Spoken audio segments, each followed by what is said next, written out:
Hello.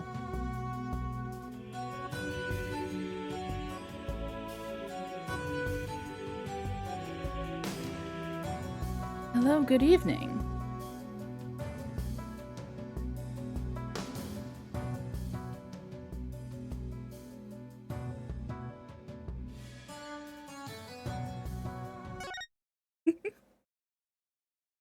Hello, welcome.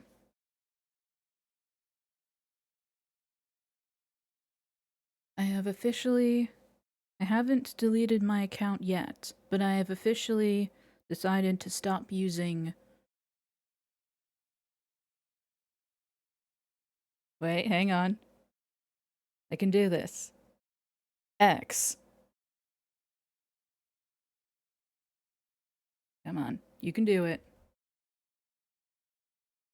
Both hands, and then cross them.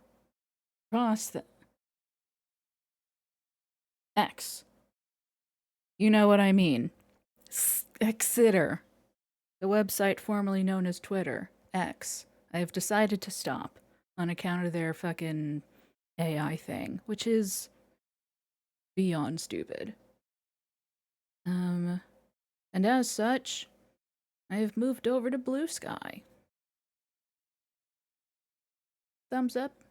Thumbs up, yeah. So shout out to anybody coming here from Blue Sky.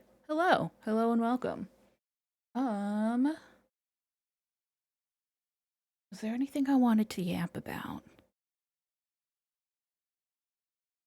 I don't think so. I think we can just get straight into it. Wonderful. Wunderbar. Okay.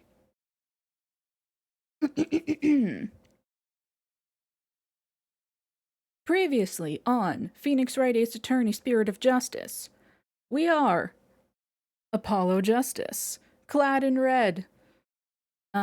Which is something of a novelty for this Apollo Justice collection, but anyway.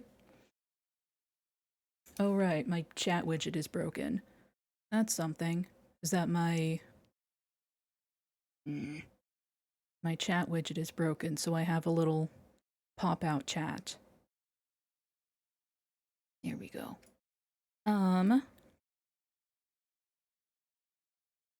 Yes, we are Apollo Justice. Our current case involves our half-sister, Trucy Wright, who the only two people who know that we're half-siblings have decided to not tell us. For reasons? I don't know why, but whatever. Sure. It's fine, I guess. Our half-sister, Trucy, who is a magician, and this is her first, really big show that she's doing. And she is the heir to the legendary Gramarye magic troupe. She is the sole heir. She alone knows all of the secrets to all of their legendary magic tricks. And this show was meant to be like her grand debut, where she, takes back the Gramarye name and starts to rebuild their magic empire or whatever. If nothing else, she just wants to put on a really cool show. And it was going great! Until a man was murdered, and she was framed for his death. So that's a problem, and we are representing her in court. Opposite one Nayuta Sadmadi, showing here, who is very religious and rubs me the wrong way, but has immaculate gender. Oh, his gender is immaculate. I'm stealing it. It's mine now. He doesn't need it. He's not even using it. It's mine now. Surely you don't need such a silly thing like that. Pfft, it's mine. Anywho, he is the one who insisted that this was a murder case and not an involuntary manslaughter case. So we have a bit of a bone to pick with him. But the last fun and interesting thing that happened in the courtroom was that we were cross-examining a witness, Trucy's magical assistant, a young lady named Bonnie DeFam, a bunny lady. Come to find out, wha-bam, she's a twin. Incredible. Chaos ensues. Prosecutor gets really mad because he's supposed to be able to, like, predict the outcome of every trial based on fucking chakras or whatever. Just let him think what he wants. But yeah, didn't fucking see that one coming, did ya? So he got really mad and it was very funny. And away we go.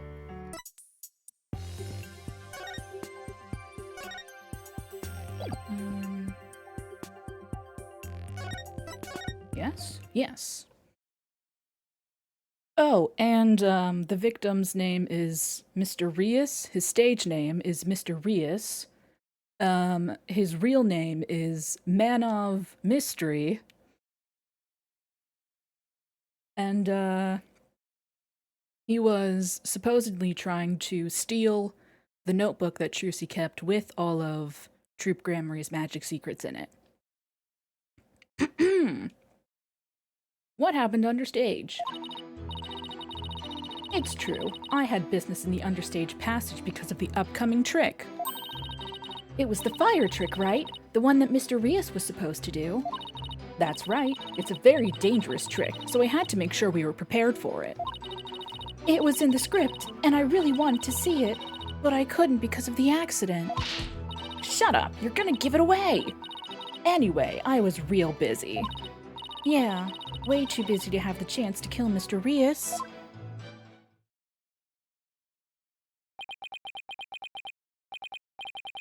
Well, that was certainly different. How's that for a flawless testimony and alibi? My god, glorious 3D. Our magic is real. It's not a trick or a gimmick. That's very cute. Oh my, she's floating. Your Honor?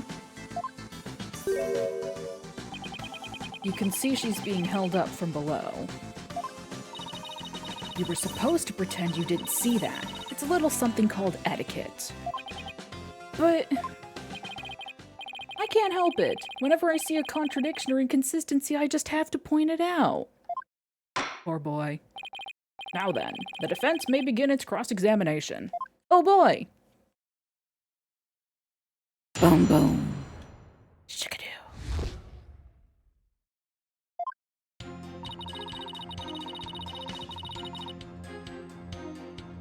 I mean, I do already know what the answer is here.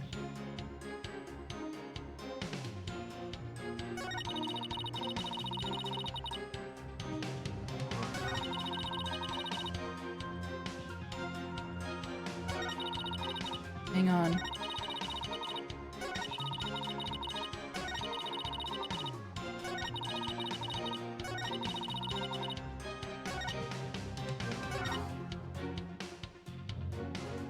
I'm trying to line them up. Oh, so close. Hi, Matthew.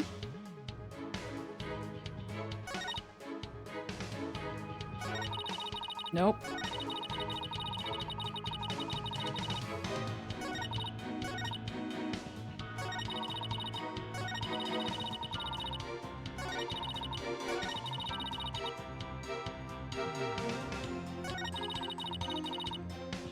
Close enough.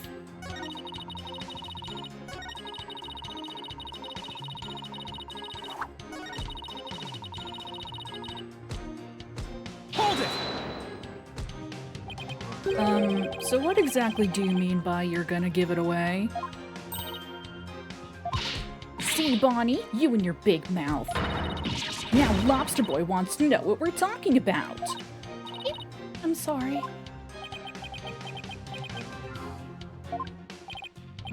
Yes, well, if you were preparing for the next magic trick, I'm sure you wouldn't have had the time to commit murder. Wow, looks like the old geezer isn't senile just yet, huh? I bet you'll live a good, long life. Oh, I plan to be sitting up here at least another 10 years. 10 more years? I don't know about that. What did we discuss about inner monologues, Athena? Well, more power to ya, I guess. In any case, I was so busy I didn't have the time to off anybody.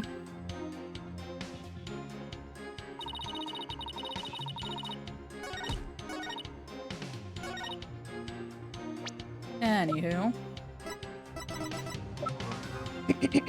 First one of the night.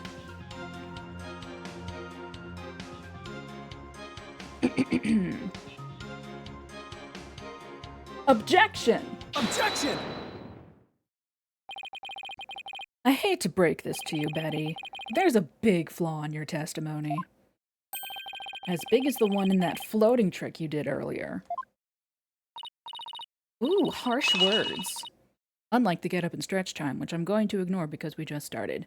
Well, let me tell you something, forehead boy. Hey, only one person gets to make fun of my forehead, and he isn't here. No one has ever figured out how we do our teleportation trick. No one except me, you mean? Well, we have even better tricks up our sleeves. Huh? We do? I told you to keep it zipped! Now, don't fight, you two. Mr. Justice, what's this about a flaw in the testimony? Gonna put him in the get-along shirt. The script has this to say about the fire trick. This will be dangerous. Make sure the fire bucket is ready. However, we found the fire bucket lying empty backstage except for a layer of dust. Ow! You didn't even attempt to get ready for the next trick, did you, Betty? You got me!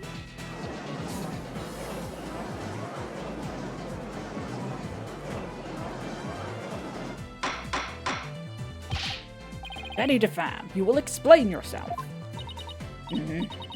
There's nothing to explain. Come on, Betty, we can't hide it any longer. You might as well tell them. Shut up! You can barely take care of yourself. Don't try and tell me what to do.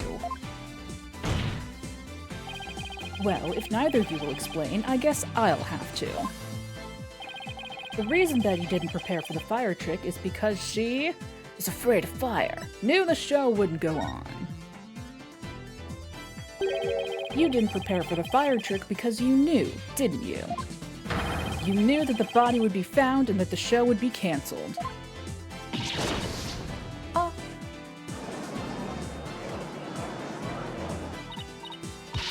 Don't be ridiculous, you insignificant speck of a man!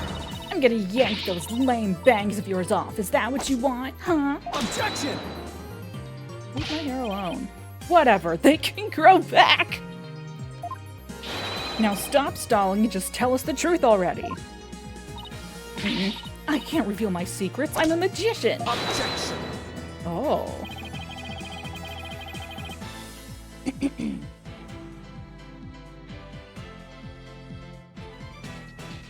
You have been chasing the shadow of an illusory culprit's defense. And having chanced upon a convenient target, you have let yourself get carried away. Exactly. Where's your proof, huh? And yet, I can see that the witness's taste for false words has also been proven. I advise you to confine your deceitful trickery to your magic act, witness. Deceitful trickery! Objection! As your court-appointed therapist, I'd like to add something here, Betty. You finally let yourself be who you really are. But if you continue to hide behind lies, you'll just be imprisoning your heart all over again. But all these questions mean you're trying to put me in prison for real. So I'll be behind bars either way. Does that mean you're admitting your guilt? Of course not. I can't believe you people. Every one of you thinks I did something I didn't do. You... Lobster Boy, Cue Ball Geezer, Headcase Brat, Cerberus Monk? Cerebrus Monk?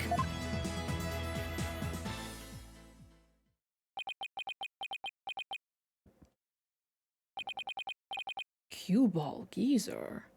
Oh, now you hurt the judge's feelings. Headcase Brat? Really? Betty, calm down. Come on now. Deep breaths. Deep breaths.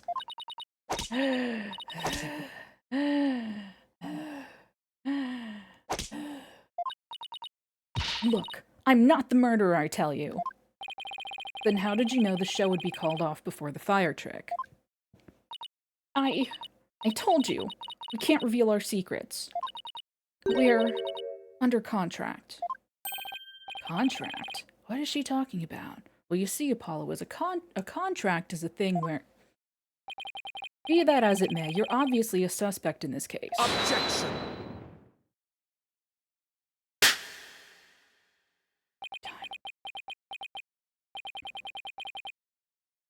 I'm gonna flinch every time he claps. I want you to know. Even though I know it's coming, he telegraphs it so clearly, I'm going to flinch every time.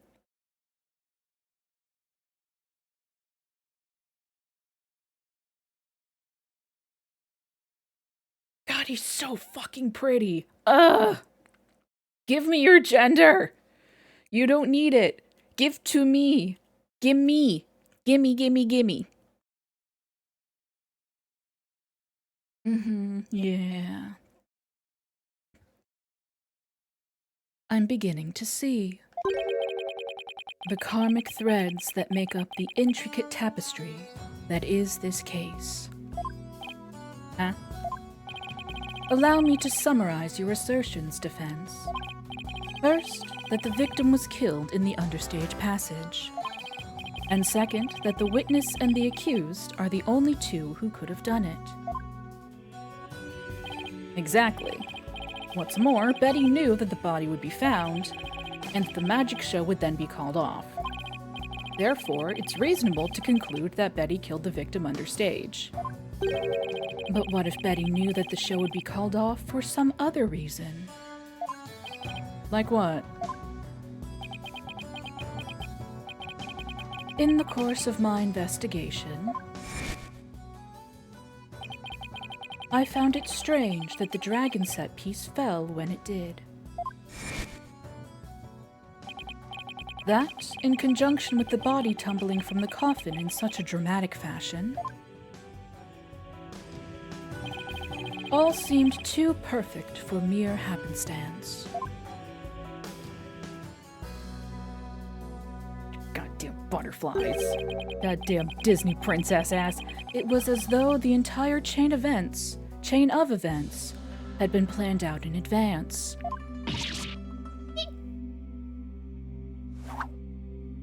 Ow. Planned out? After deciding to take this case, I scrupulously studied everything I could about the mass media in this country.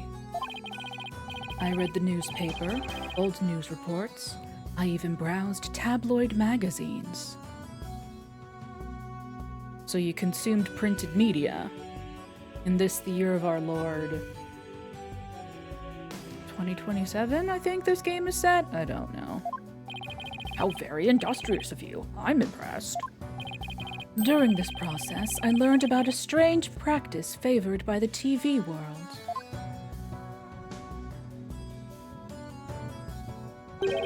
A practice called the hidden camera prank.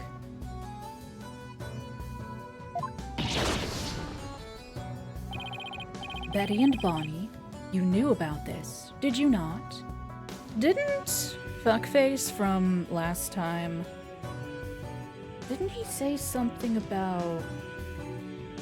Yeah! He was like...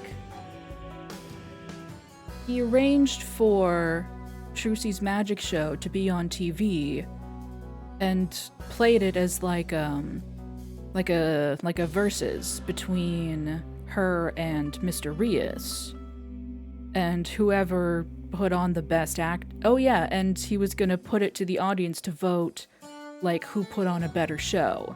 And the one who lost, he said they were gonna pull a nasty prank on him. There's precedent for this. Betty and Bonnie, you knew about this, did you not? About the dead body appearing, the set piece falling, the show being suspended. You two were informed of this plan by Take-Two TV in advance, correct? Ah, is that true? Betty, please, let's tell them now. I can't hold it in anymore. Dang it. Fine, you got us. Everything the prosecutor said is true. The TV station paid us to cooperate with them on this plan. It was all a prank, a big setup planned out in advance. So, was the entire show just a ruse to embarrass Trucy? That is so much effort. Mr. Rias showing up dead in the coffin. The set piece falling down. It was all completely scripted. Huh. It was all a prank? It was just a prank, bro. It was just a prank, bro. Bonnie, is this really true? Yes. Mr. Rias was supposed to pretend to be dead. That's how it was supposed to go. So he was in on it too. That's right. He was supposed to show up dead in the coffin. And then the set piece would fall down. Trucy would be shocked and start to panic. That's how the prank script went. What? What the heck kind of prank is that? It's not a prank, actually. I don't know what that is. That goes way beyond being a prank. That's just mean. That is cruel and unusual. Emphasis on the unusual. But we never thought he'd actually wind up dead. Yeah, that was the only thing that was different from the script. Or Mr. Rias. I'm so completely lost right now. You know, I need this as a reaction image. I just need to keep that for me. Yeah, no, let's just endanger a 17-year-old girl. Yeah. And crush her dreams. And also potentially crush her body?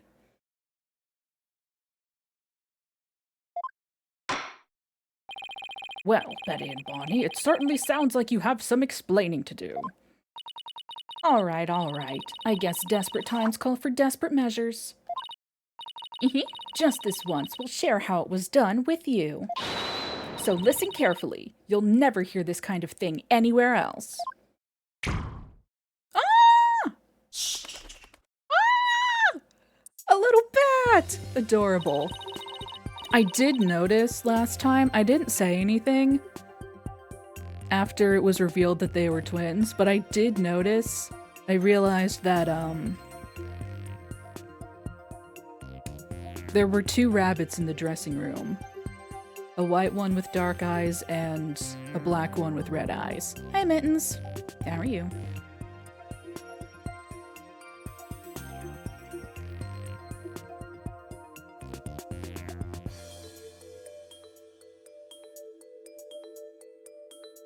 After our teleportation trick, I went down under stage. When Mr. Rias's body appeared from the coffin on stage, it was time for Betty to do her job in the understage passage. That's right.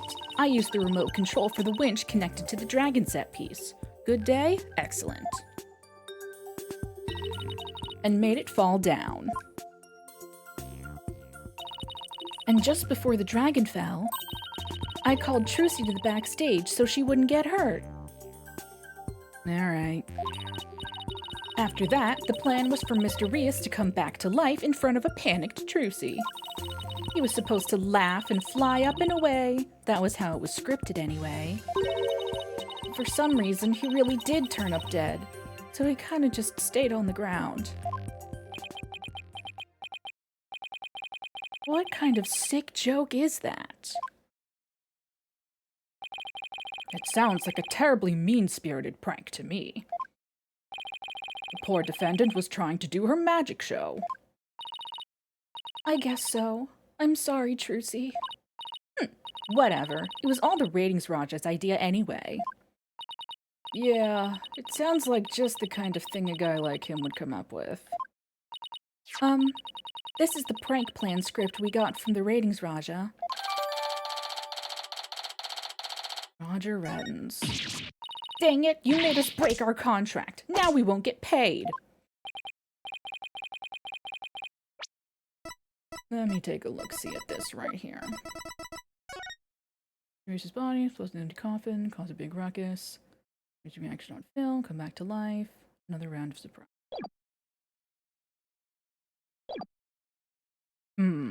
But where does this all leave us? Who killed the victim? And when? Yes, exactly. Those are the key questions. If Mr. Rios was only pretending to be dead in the coffin as a part of the prank, then when he was under stage, there would still be life within him. And if that is the case, then Betty, who was also under stage, may be excluded from our list of suspects. Yeah. Well, we thought we knew who killed the victim and when. Oh. Witness, was the victim alive up until he entered the coffin? Oh, well, now that we've spilled the beans, we might as well show you this video. Greetings, viewers. It is I, the great Mr. Rios.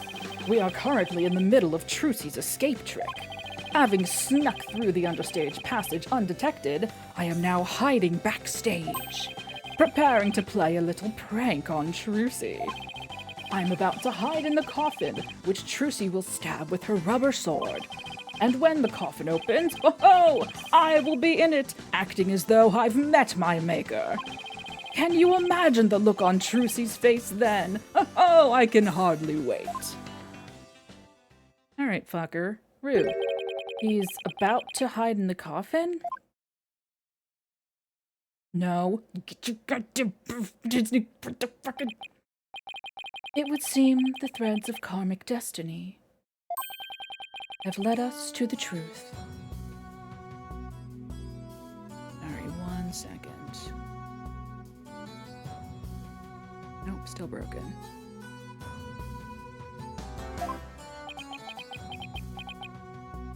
Oh boy. The victim passed through the understage where Betty DeFam was,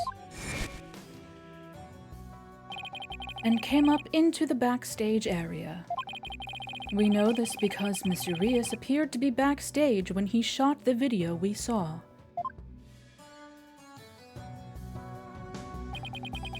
It appears that way, yes. And defense, you proposed the following, did you not? What if the victim was killed under the stage before being put into the coffin? But then what about this video? This footage was taken just before Mr. Rios entered the coffin. Where was this footage? Where did you get it? Where did you get this? And when did you get this? Does it have a timestamp? Can we validate this information? Eh? Oh, so does that mean? Yes, it is horrible but true. The tragedy did indeed play out right there on the stage.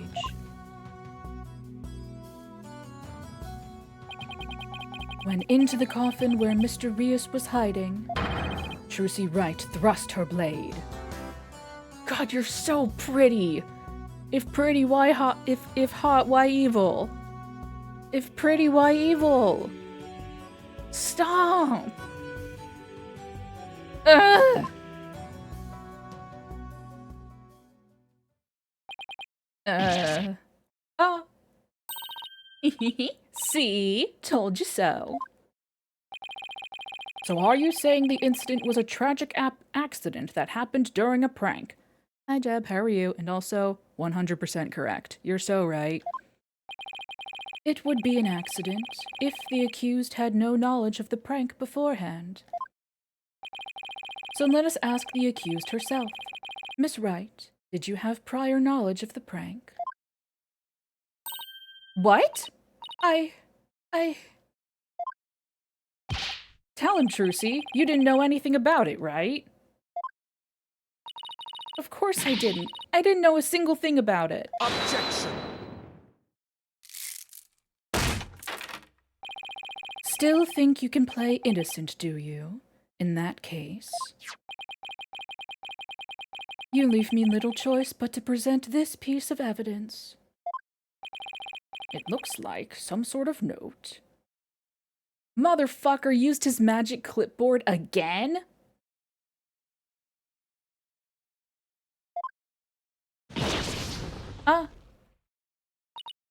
That's... I found this note in the dressing room after the incident. At the time, I did not understand what it meant, but all is clear to me now.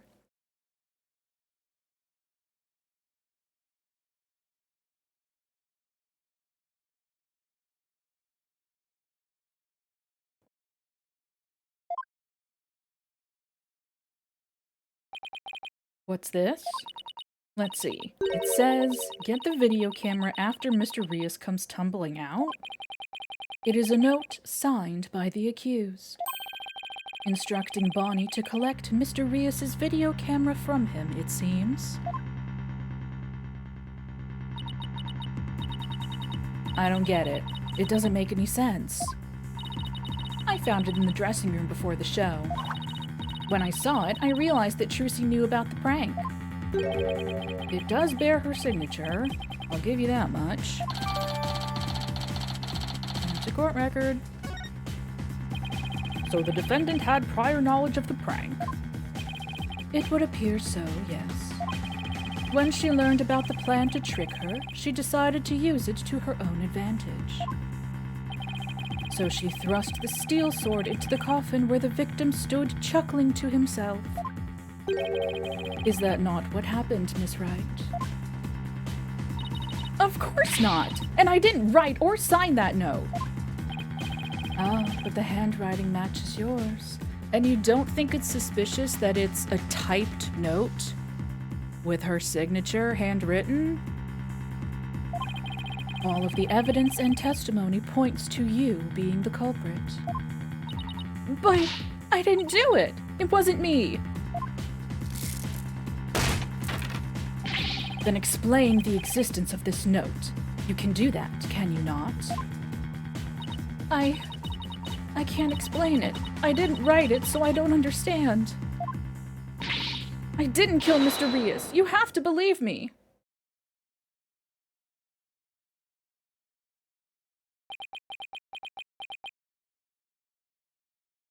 Probably for realism, Matthew. I guess.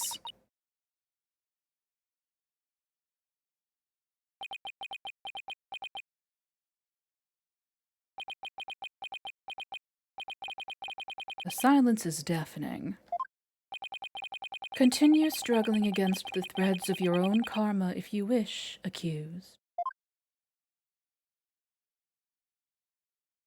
Even as you are inescapably caught in the web of fate you've spun for yourself.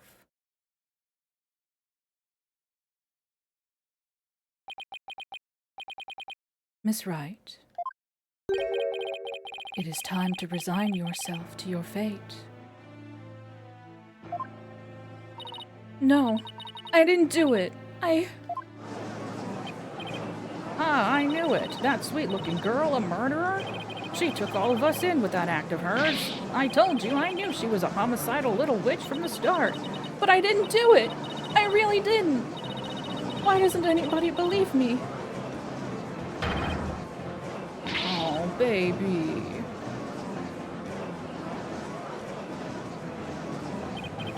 Order? Order in the fucking court, please? This is bad.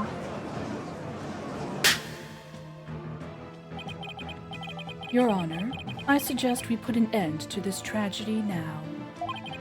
Give your official ruling, and let us offer the victim's soul the last rites it deserves. Very well. I suppose I have no other choice. No, you do. This court hereby finds the defendant, Trucy Wright. Objection!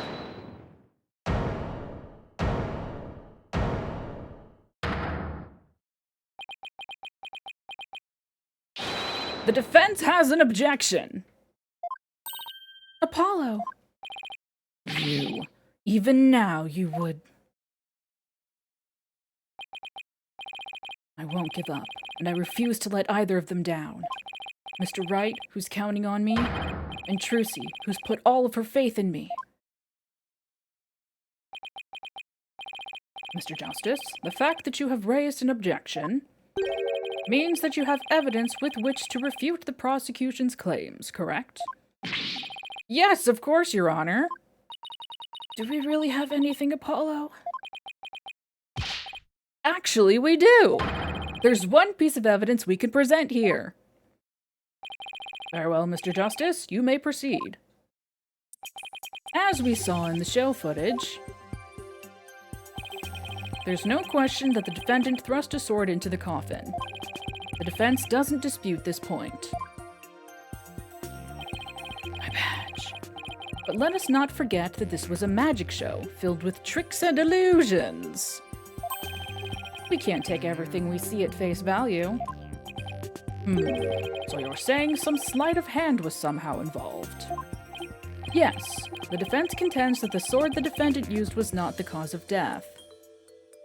This is not where I thought we were going with this. Why don't we just present the clipboard? I don't.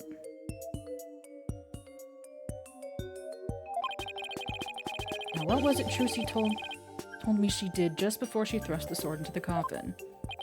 She said she swapped them. Very well, let us see your evidence then, Mr. Justice. But remember, you interrupted my verdict to make this claim. Oh boy, you'll be severely penalized if I find you're bluffing. That's fine, Your Honor. This shows that it's possible the sword and sorcery was not the cause of death. Hey, hi. We're gonna save. We need to save here. Because I have no idea what he's talking about.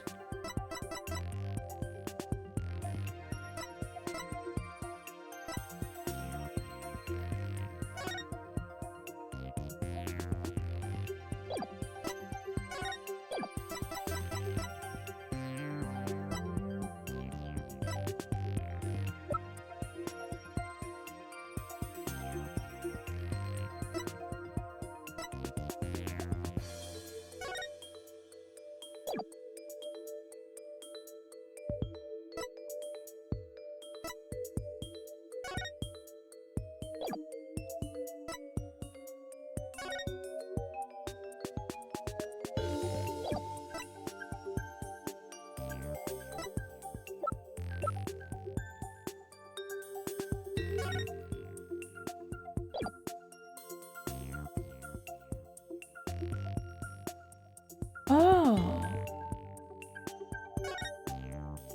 I mean, okay. This might not be what he's talking about right now, but if he wasn't actually rigged up to the harness,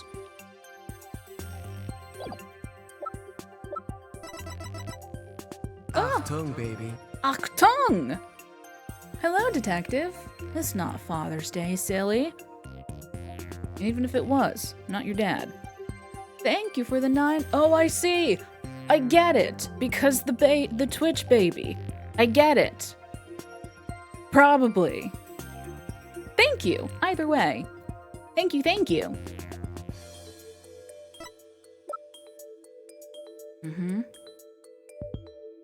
I mean...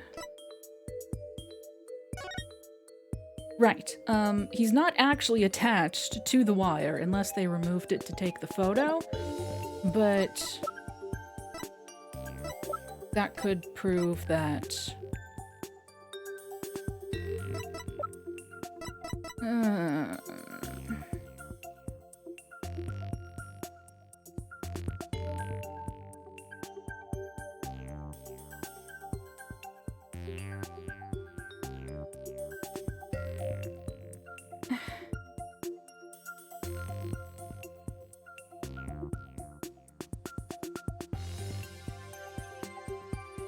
I don't know what they want from me here. This is not where I thought we were going with this objection. I thought we were gonna do the thing with the clipboard, because it's very obvious that he pulled the same trick with this performance contract as he did with this. It's even in the same spot. It's in the exact same spot.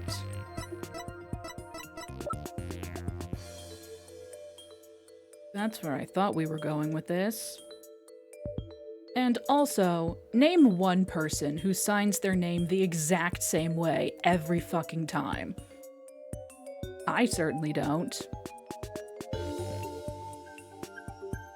I'm thinking even fucking celebrities who sign their names on billions of things all the time. It changes a tiny little bit every time because we're not robots. Unless... Not the point. I have no idea what they want from me. I have no idea what they want from me. SpongeBob? Fair point, but he's not here. I don't know what they want from me. Do you want the sword? Take that! What's this? A sword from the show? That's right, Your Honor. This rubber sword was in the sword stand under stage. During the trick, Miss Wright was supposed to swap the real sword for a rubber sword. And she told us on record that she remembers very clearly that she did. I see. So the sword the defendant thrust into the coffin was a rubber sword, was it? But then why was a steel sword found lying on the stage? Somebody must have put the steel sword there by swapping it with the rubber one. Just after the incident occurred, the dragon set piece fell and the theater was evacuated. The real culprit must have used the resulting chaos to swap the rubber sword for the steel one. Objection!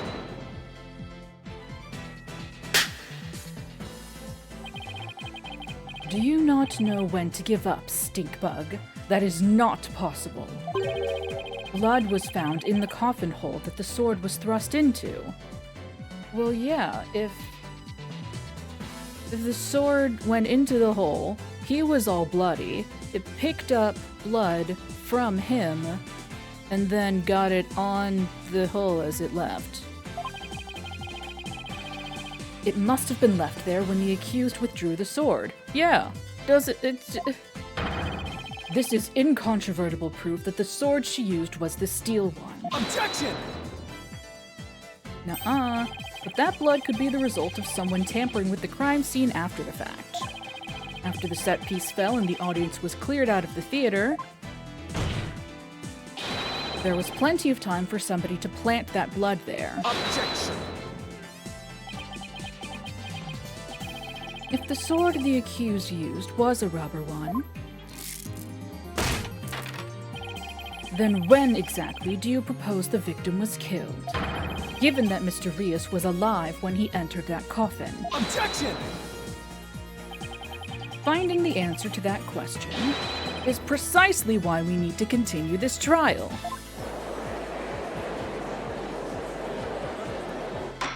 Get his ass. Let me express my opinion. You have an opinion? Judge, my goodness.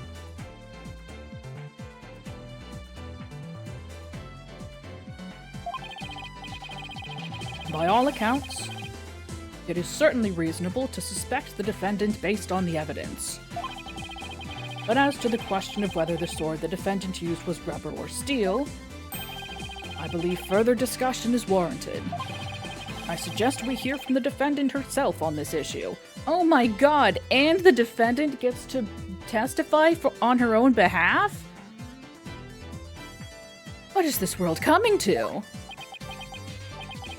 Very well, Your Honor. Yes, I saved it! Somehow! Too close for comfort, but still. Updated crime photo report. Let's adjourn for a brief 15-minute recess.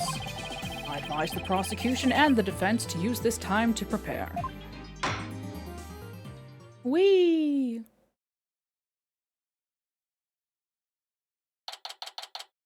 April 28th. District Court, Defendant Lobby number 3.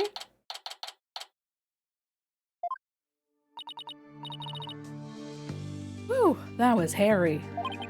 Tell me about it. We barely made it through by the skin of my teeth. I can't say I'm crazy about that prosecutor Sadmani either. You know, but the way he says let it go and move on as if it's nothing. Nice. Let it go and move on, huh?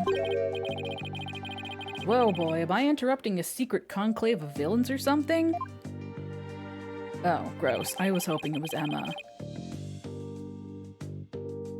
Thank you! Got your next evil scheme in the works already?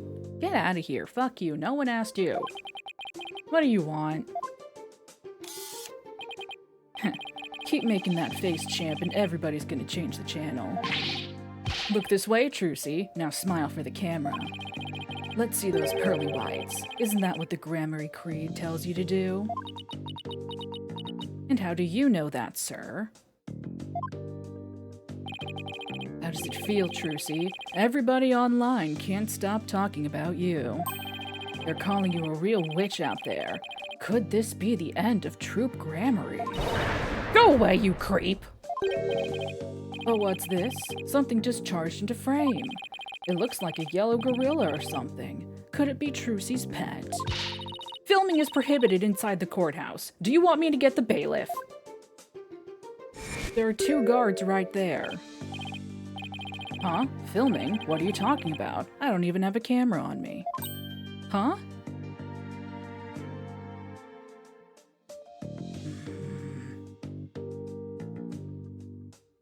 Almost like a magician, huh?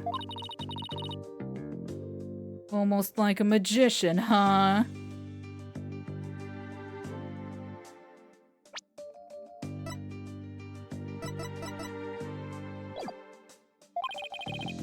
It just disappeared right before our very eyes. I'll be enjoying the rest of the Trucy show from the gallery. This wasn't the real Mr. Rias, was he? It's you.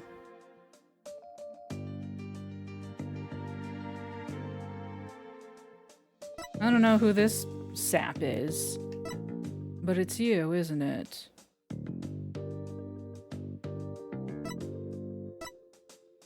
See, I thought that they were the same person, but now I get it. You're not the real Mr. Rias.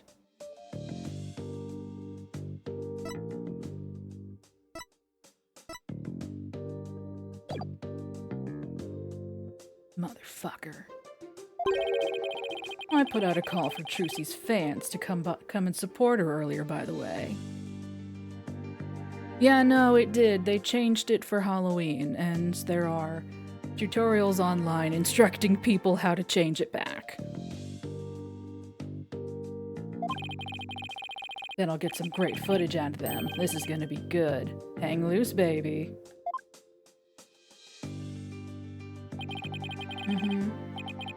Called in some of Trucy's fans, but for what purpose? Apollo? That thing Mr. Rettins just did. That was some high-level sleight of hand. Huh? Why would he know how to do something like that? I don't know, but he definitely has some serious magic skills. No way. But I thought he said magicians were all a bunch of good-for-nothings. Well, then he believes that he's good for nothing, and he's right. Mr. Lawyer? Oh, hi. Oh, hello, Bonnie. Can I help you with something? Well, there's something that's been bothering me. Really? What is it? Well, you see... Hey, dummy, what are you whispering to Lobster Boy about? Betty, who the heck do you think you are? Are you crazy? You want a piece of this? You know you have to talk to me first before you do or say anything, you harebrain. But hey, shut your mouth, dumb bunny. Come with me, now. Oh good, sibling trauma. My old friend. I wonder what was bothering her. There's no way we're finding that out with Betty constantly hovering over her like that. Court's about to reconvene. Will you be all right testifying? Yes, it's just... I wonder what Mr. Rettens has up his sleeve. I doubt he's bringing in actual fans. Yeah, probably not. Wonder what he has up his sleeve, too. You better not be trying to get under Trucy's skin right now, of all times. He is. You're Trucy Wright, and you'll be fine! Oh! There goes Apollo with his best trick. That's right. Whenever I'm feeling down, I always tell myself I'm fine. All right, I'll give it a try. I'm Trucy Wright, and I'm fine! Thanks, Polly. I think I can do this now. Atta girl. Good luck up there on the stand. You'll do great! Thanks. I'll be fine. I can do this. All right, Justice. You can do this too. Time to focus on the rest of the trial. Oh boy.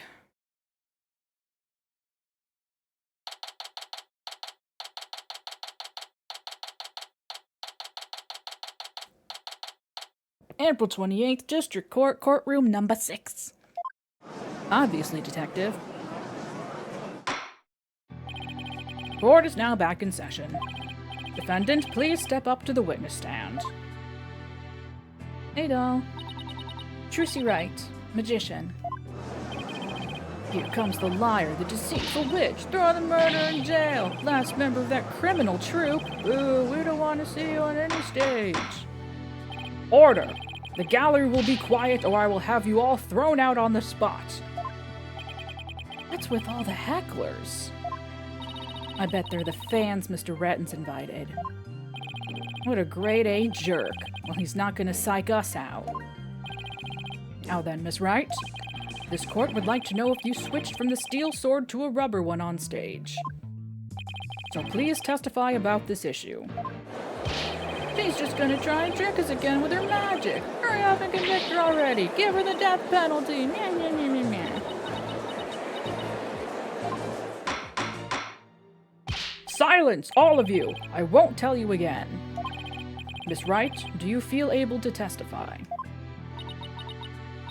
Yes, I'm fine, Your Honor. Percy, I knew I shouldn't have let her go through with this. I'd like to make a small request. How about, instead of testifying with words, I show you exactly what happened? Would that be all right, Your Honor? You can witness my stupendous sword-switching magic and judge for yourselves. In spite of everything, she's still smiling. Our Trucy is amazing, isn't she? She sure is. She's doing just fine up there. True entertainer always keeps a smile on their face. She's faithfully following the troop grammary creed even now. She really is something else. It's showtime for magical girl Trucy Wright. Ishojo Senshi. Watch carefully now, everybody. I know that doesn't mean magical girl. Just stick to... it's fine. It means pretty guardian. Pretty girl guardian. The stupendous sword switch. Ladies and gentlemen, please focus your attention on this sword. Allow me to demonstrate just how sharp this blade truly is. See that? No tricks or gimmicks. A very sharp sword indeed. Now then, ladies and gentlemen, watch as I take this sword and... Presto Sordo. There, I've switched it. And now...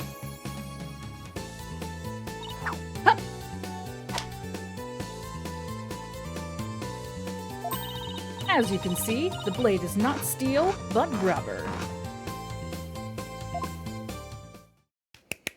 Yay! Wonderful trick. Bravo, Miss Wright!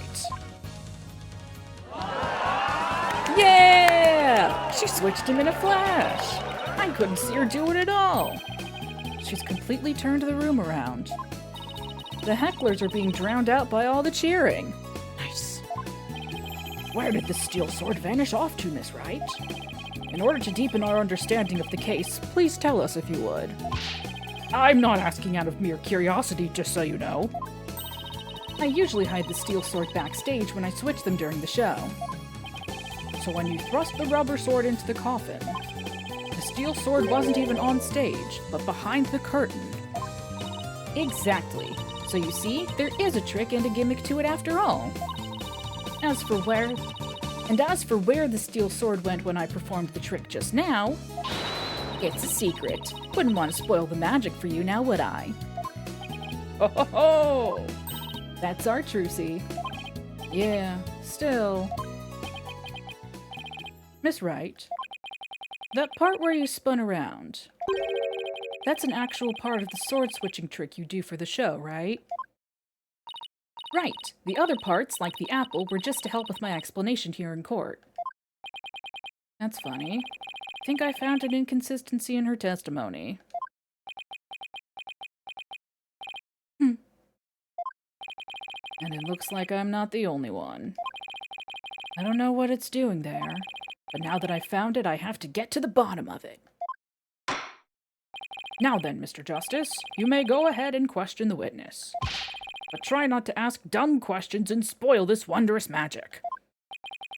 I thought this was supposed to be my cross-examination. Well, now I want to ask dumb questions. Boom, boom.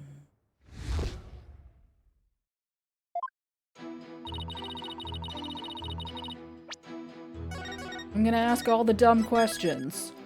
Every single one. Hold it! Please be careful, Miss Wright. Don't worry, I've practiced this trick 1,000 times. That's right, Apollo. You have to give Trucy some credit. She knows what she is doing. I know. It still makes me nervous every time. That's what magic is all about. A truly great magician can make her audience experience all kinds of thrills and chills. I guess you're right. I better try not to interrupt her too much while she's doing the trick. I don't want to distract her or break her concentration. And now, ladies and gentlemen, back to the exciting world of magic.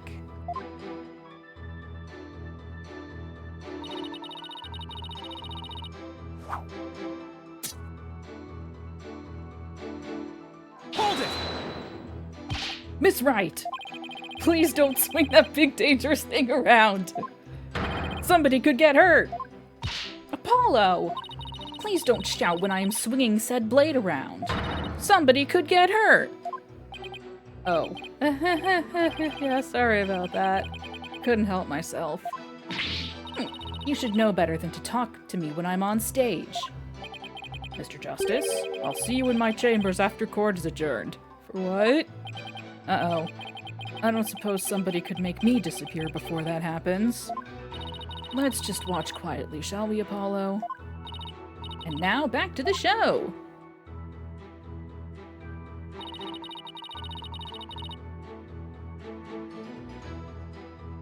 Hold it! So it's definitely a real sword, right? Now, Apollo. I know you're excited, but you have to control yourself. Mr. Justice, if you needlessly interrupt this wonderful magic show again, I will be forced to bring my very real gavel down on your head. The judge seems to be completely taken in by Trucy's magic. Yeah, it's like she's cast a magic spell over him. Better not interrupt her anymore. There's no telling what the judge might do to me. Miss Wright, please ignore any further outbursts from Mr. Justice and proceed with your spectacular trick. Alright, here I go then. Now I have to. No, I have to. Hold it! I have to now. Oops. I did it again. I've had it up to here, Apollo. Can't you just listen quietly like a big boy? Sorry about that. I got a little too worked up. Apollo. Now, boys and girls, watch carefully and please don't kick the seat in front of you. I will now take this sword and... Presto sordo. There, I've switched it.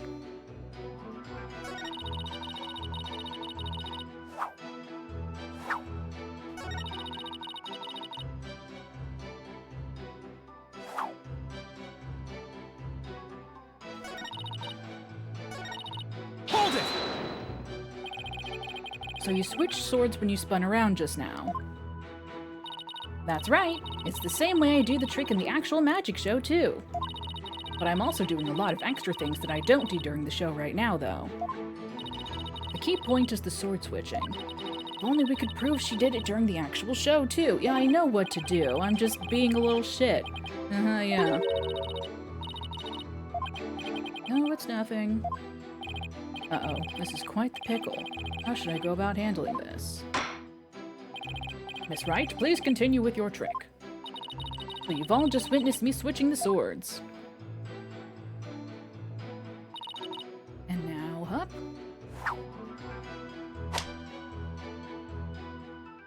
Hold it! Watch out! What do you think you're doing, Apollo? But you were putting yourself in danger. That is, I couldn't just stand by and not say something. Mr. Justice, you're putting your head in danger of meeting my gavel. Apollo, you better apologize before you become this case's next victim. I'm very sorry, everyone. How did it come to this? Alright, boys and girls, if you want to ask for an encore, wait until the end, okay? Now then, my sword was sharp as steel just moments ago, but...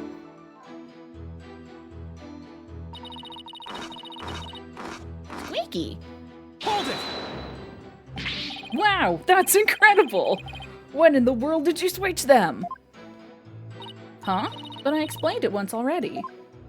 Could you show it to me again? Sure. But remember, a magician doesn't usually share her secrets. So this is a very special exception. And I'm very grateful for your generosity, believe me. Better take a good hard look at the instant she switches the swords. Even though she explained how she does it, I still can't see her do it. Blows me away no matter how many times I watch. Yeah, me too, but... What is it, Apollo?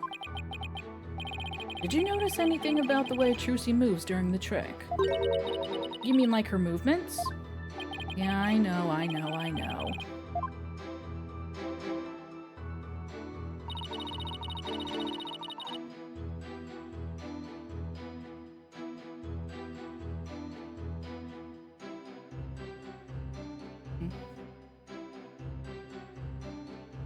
Sorry, I heard a noise. I think it was just a plane or a helicopter or something. Anyway.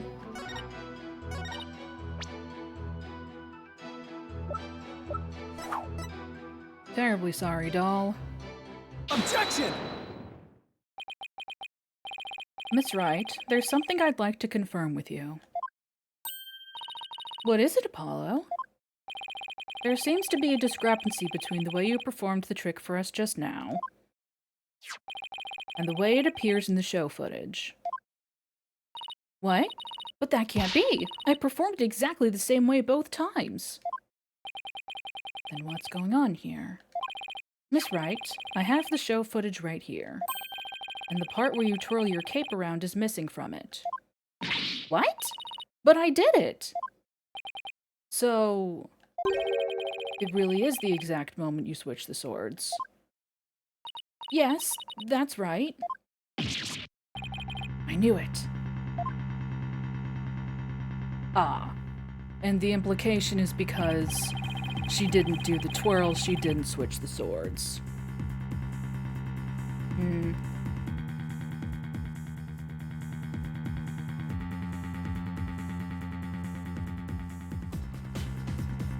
Well, I certainly never expected the defense to expose the accused's lie for me. Mr. Justice, does this mean that you are arguing that the defendant did not swap the swords during the actual magic show? No, I'm not. I just had a question. No, Your Honor, that wasn't my intention. I mean, I did swap them. I know I did. I'm absolutely sure of it. Objection! Human memory is unreliable at best, but in this case, I am afraid that it is the witness herself who cannot be trusted. We can see the footage for ourselves. The claims of this witness are false. But every time. Now that it has been proven that the accused did not swap swords, it means that the use of the steel sword to pierce the coffin was wholly intentional. And by the way, was it not you, Mr. Justice, who argued that Mr. Rias's death was not an accident, but murder? I assume you have no objections to that still? It was, after all, your own assertion. The defense, Objection! The defense has an objection to you, Mr. Apollo Justice. I demand you withdraw the discrepancy you pointed out now. But there is a discrepancy, and it must mean something, I'm sure of it. Would the defense team kindly save their spat until after court is adjourned? Now, after all of this debate, it seems we've come back around to the original argument. The defendant knew about the prank plan that would place the victim inside the coffin. What's more, the defendant did not perform the sword-switching trick on stage. Through her actions, I'm afraid I have come to see the true intentions of the accused. Her murderous intentions. Such a shame. But I did switch the swords, I swear! You're knee-deep in it now, Justice.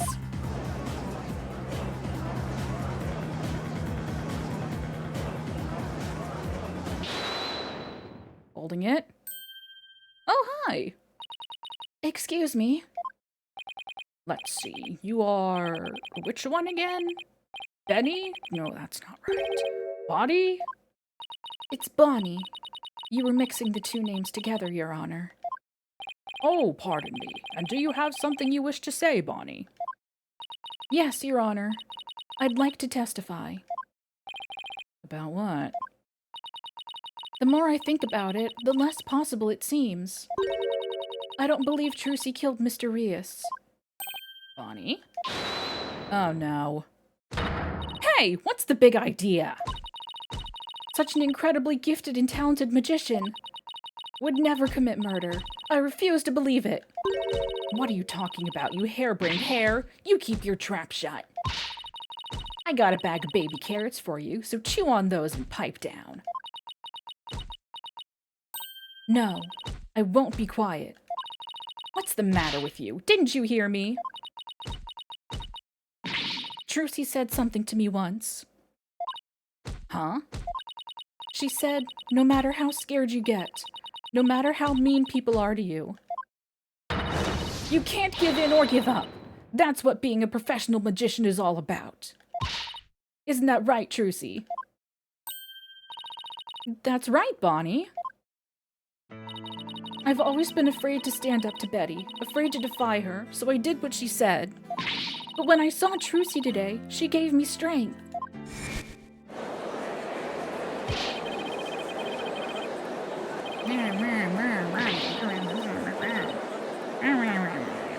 Rabble, rabble, rabble, rabble, rabble.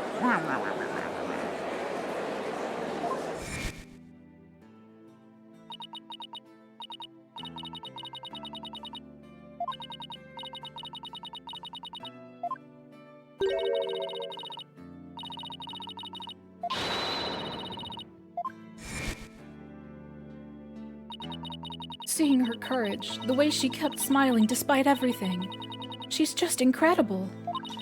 So I'm not going to run away. I'm scared, but for once, I'm going to be brave. Atta girl.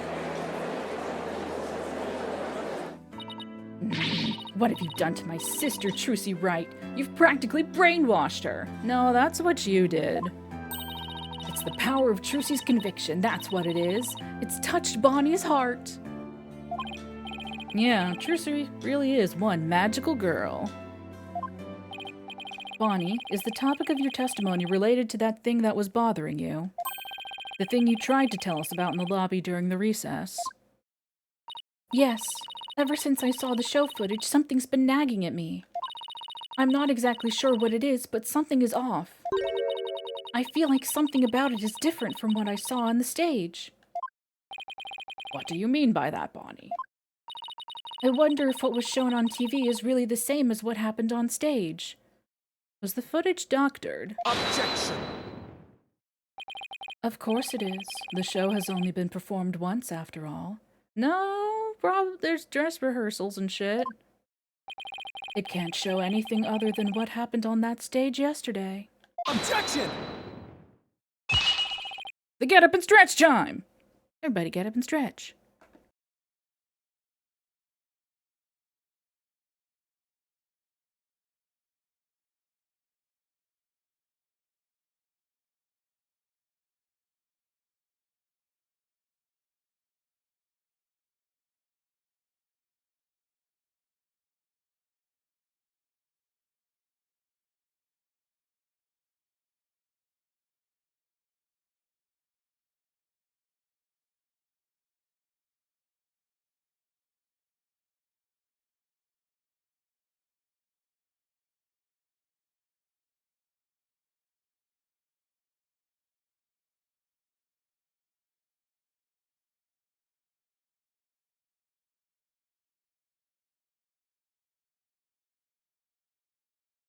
Okay.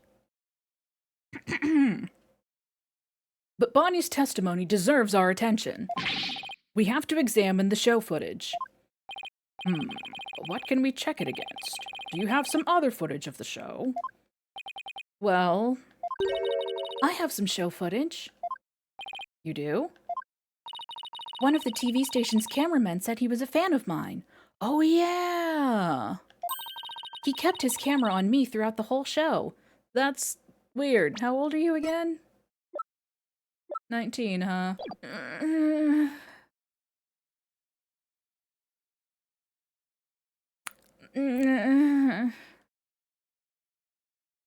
Not as creepy as it could be. And then afterwards, he gave me the footage he shot as a present. Yeah, no, it's not. He did? To tell you the truth, I thought it was kind of creepy, so I was going to get rid of it. Good girl. Good girl, Bonnie. Very good girl. Don't engage. Do not engage. Don't support that behavior. Good girl. Very good girl. Hold it! Good girl, Bonnie. Please submit that footage to the court.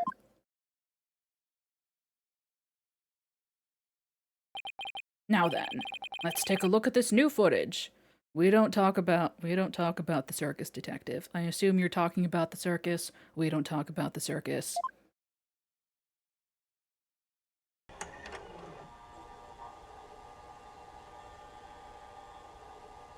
Oh god, and he was backstage? Ew! Ew! Ew, ew, ew, ew, ew! Ew! Oh, this sucks! Oh, this is horrendous! Ew! Ugh!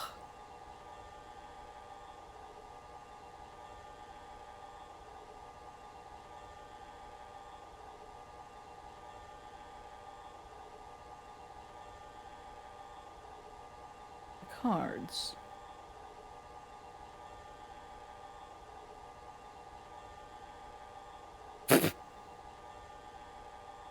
And he wasn't even supposed to be there. Wow, okay then.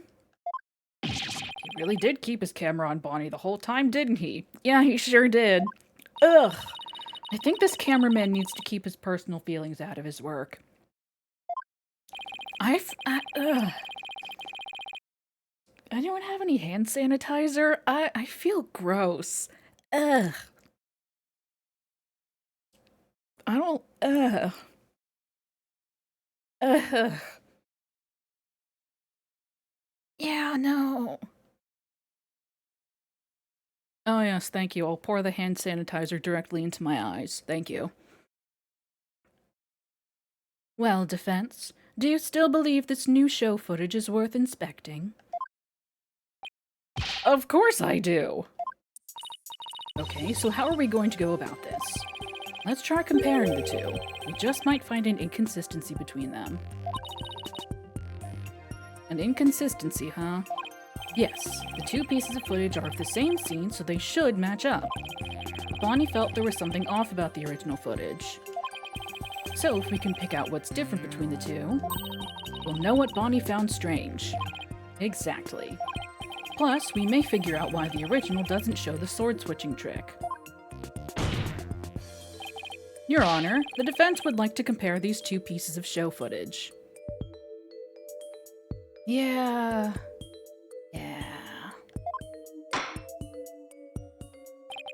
Very well, I will allow it.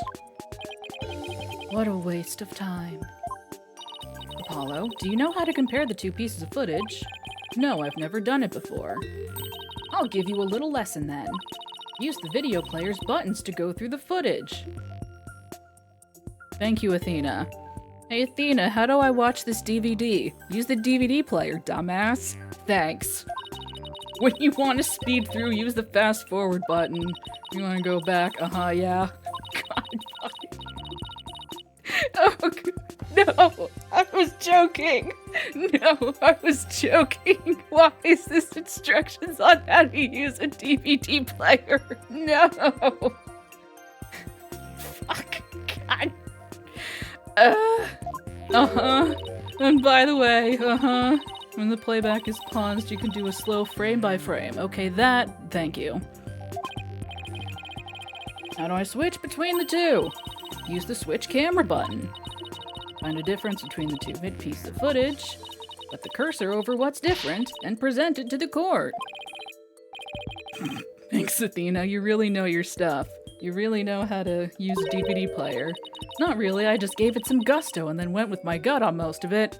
She also does not know how to use a DVD player. Sick. What? I sure hope she guessed right.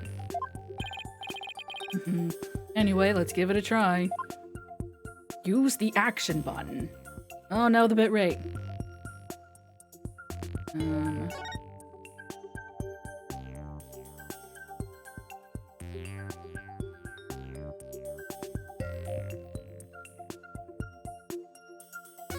Mr. Hat did the switch. Well, he did a spin.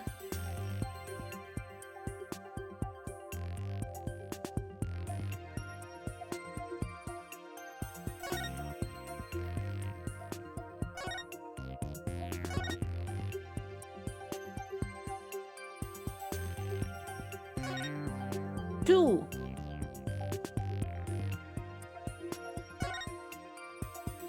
I don't like how long that takes to switch over.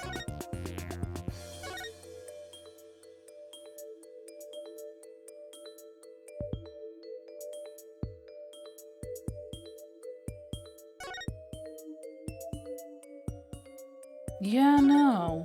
There were no cards.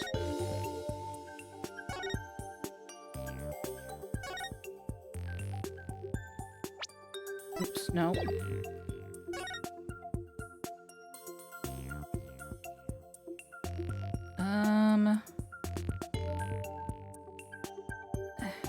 Let me just...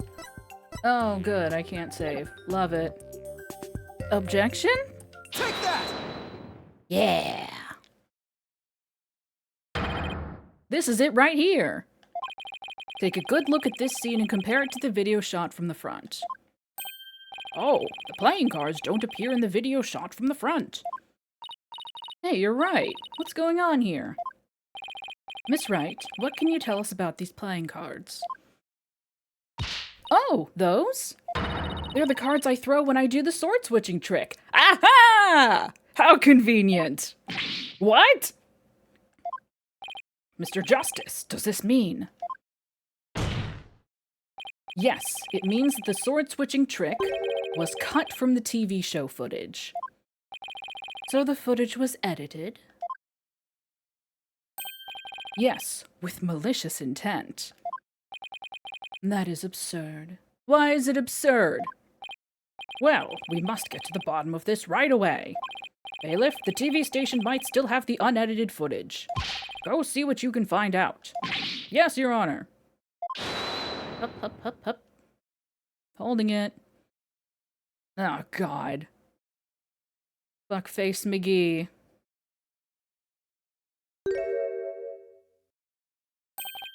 You. Now hold up, Your Honor. This is all just a big misunderstanding. Believe you me. Give a guy a chance to defend himself before you start pointing fingers. And who might you be? Right. Sorry about that. Got ahead of myself there. Here's my business card. Charmed to make your acquaintance, Your Honor. Oh, well, how very polite of you. It's lovely to meet you too, Prosecutor Sudmati. Please take my card. A business card. Ah, yes. I read about this custom among businessmen in this country. I have even familiarized myself with the various replies. How do you do, good sir? Or...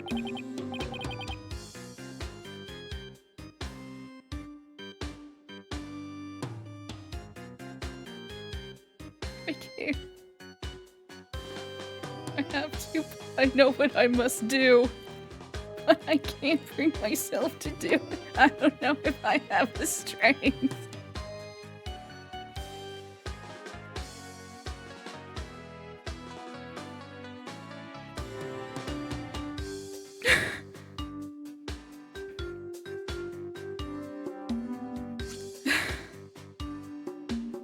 Or...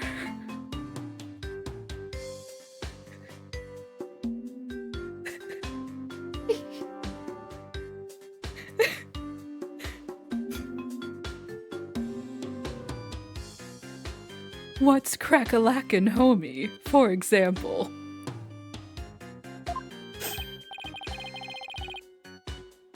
Oh, you're from Take-Two TV, are you, Witness? Come to think of it, I believe I've seen you on television before. Yes, Roger Rettens, otherwise known as the Ratings Raja. He is a TV producer and appears on many of his own shows as of late. Thank you. He is best known for his catchphrase, "Hang loose, baby." Oh my, so you're the Ratings Raja. Hang loose, judgy baby. Nice courtroom you got here. I never thought I'd get to meet you in person. But Prosecutor Sudmati, how do you know so much about him? Because he's a person of interest in the case. In preparation for the case, I watched all of his shows. Where did you find the time? I found the Ratings Raja Goes to Burger Barn of particular interest. It inspired me to visit that restaurant straight away to learn more about the local cuisine. What? You went to Burger Barn? Who would have thought? You must have really wanted to try it, huh, buddy? 'Cause that line, whew! Compared to my ascetic training, an hour's wait is nothing. I recommend the Southwestern Burger with jalapeno jack cheese, by the way. I'm having a really hard time picturing him in line for burgers. Ahem! Prosecutor Sudmati's unexpected enthusiasm for food aside. Mr. Rettens, what is this misunderstanding you mentioned? Well, for starters, it's true that the footage was edited. You'll get your hands on this anyway, so I might as well show you the unedited footage. It's a pretty long video, so I'll just show you the part with the playing cards. You can see the cards when Trucy spins around, so keep your eyes peeled. Good. All by design, detective. This is my design.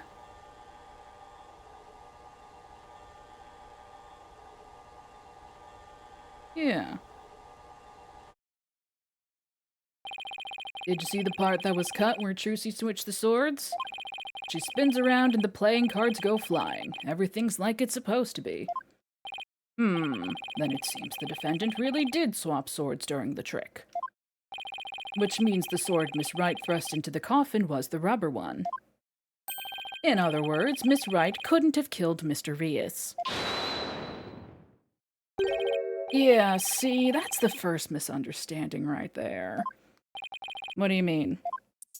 Well, Trucy definitely did swap swords, as you saw. So yeah, maybe she didn't kill Mr. Rias when she stabbed the coffin.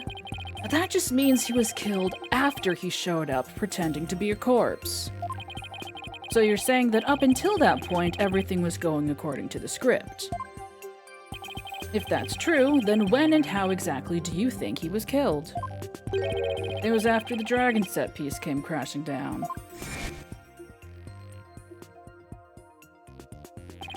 I say Trucy murdered Mr. Rias when she was hidden from view behind the set piece. She could have easily done it behind that huge dragon and nobody'd be the wiser.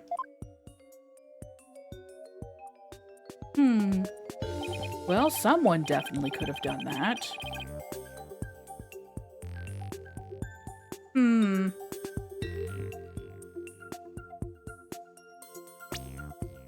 Remind me...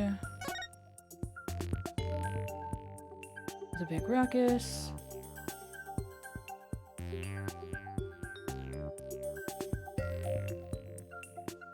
Life. Does it say the set piece falling was part of the thing? Hi, Jen. How are you?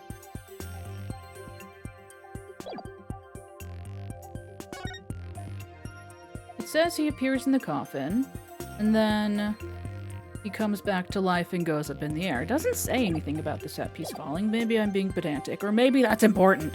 I see. There is indeed a ring of truth to your assertion. You bet. Plus, there's a suspicious-looking shadow in the footage, too. Yeah, it's Mr. Hat. It's towards the end of the footage, just before the dragon hits the stage. Or not? It might be easier to just see it for yourselves.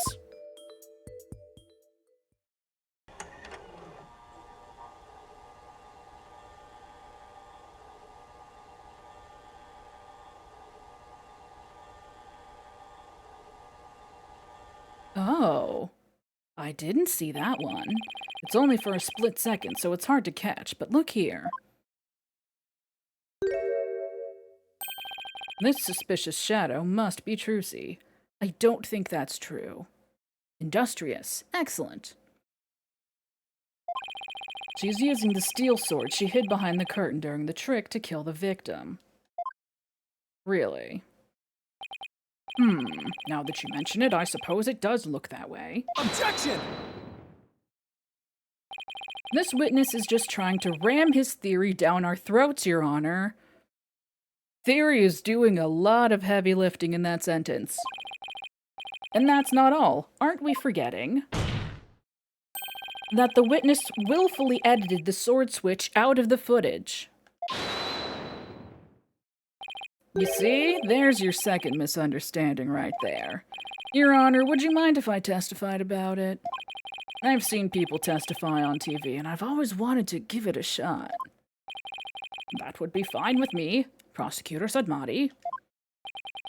This is quite unexpected. It threatens to disrupt the karmic course of this case. Hey, lighten up, pretty boy. You're gonna like what I've got to say. Promise. Very well. However, if you do anything to impede the last rites of the victim, I will have you removed. All right, with Prosecutor Sadmati's permission, please give us your testimony, Mr. Rettens. I like how they only need the prosecution's go ahead to interview a witness. We don't matter. We don't matter at all. Roger Rettens, the ratings Raja, now Kaiser of the courtroom. I'm taking over the floor, so listen up, loyal viewers.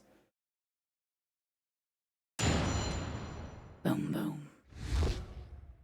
It wasn't deliberate, I tell you.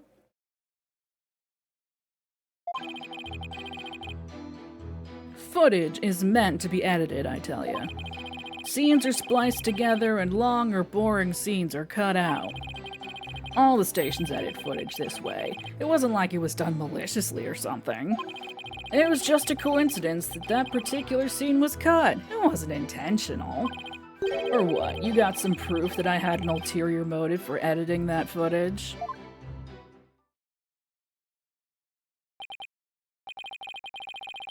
I see. So you're saying it was a coincidence that the sword-swapping scene was cut? That's right. Glad you got the picture. Objection! Objection, fuck you. Coincidence? That's just a little too convenient, if you ask me. Oh, an objection. How cool. It sure packs a lot more punch when you hear it live. Do that again. I want to get another shot from a different angle. My objection is not for your entertainment. And cut. There. I got some good stuff there. Mr. Rettens, filming is prohibited inside the courthouse. Whoops. My bad, Judge. And if the defense has an issue, it can point it out during its cross-examination. I'm not an it. You know what? He should just blame Adobe. I would.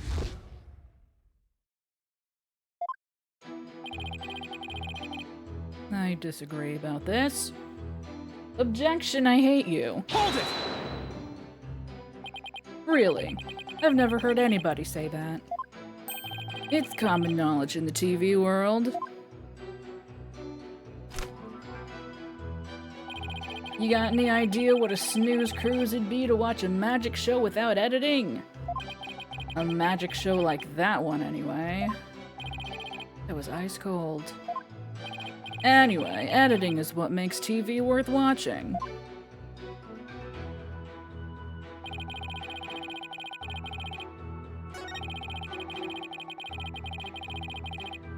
Hold it! Yeah, no. It wasn't done maliciously, huh? But I get the distinct impression that you bear feelings of ill will toward Troop Gramarye. Huh? What makes you think that? The things that you yourself have said. You'll see, I'll dig up the dirt and expose the dark heart behind that sweet smile. All a bunch of lowlives. And I also get the impression that you felt this way for a long time. Objection! Words such as those can be interpreted in many different ways. Can they? Can they? Are you super sure about that? Are you incredibly sure that I'll prove those Gramarye magicians are all a bunch of lowlives can be interpreted any other way? For example, though I bear the defense no ill will, I would not hesitate to say that he is a good-for-nothing lout of a lawyer. That's just rude. You bear me no ill will. Could have fooled me. And yet, it is the truth. I am only strict on you as it seems you have strayed from the path.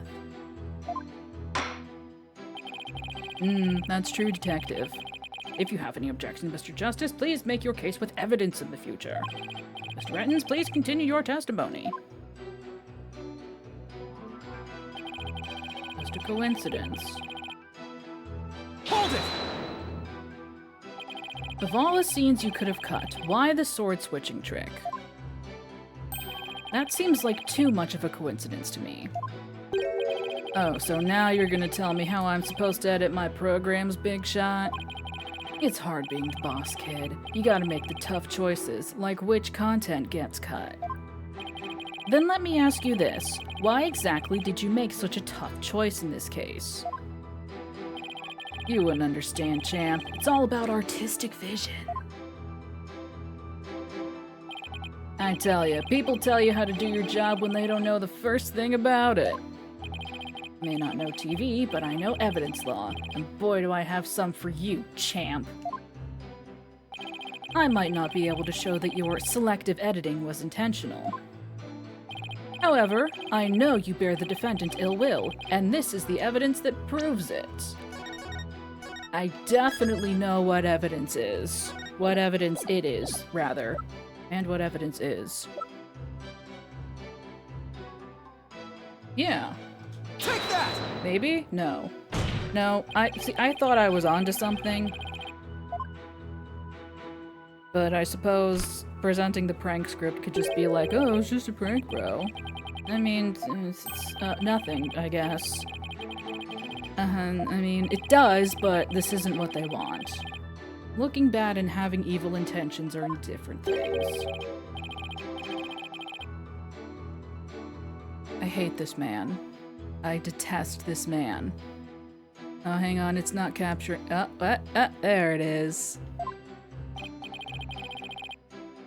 Judge, don't aspire to this.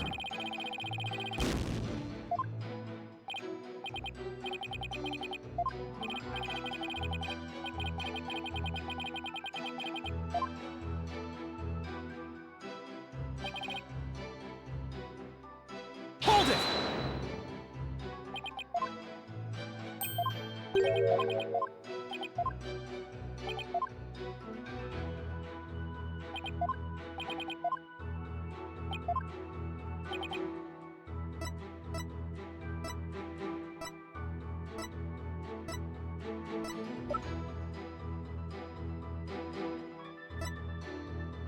Take that! Still no? Well, I will accept my defeat.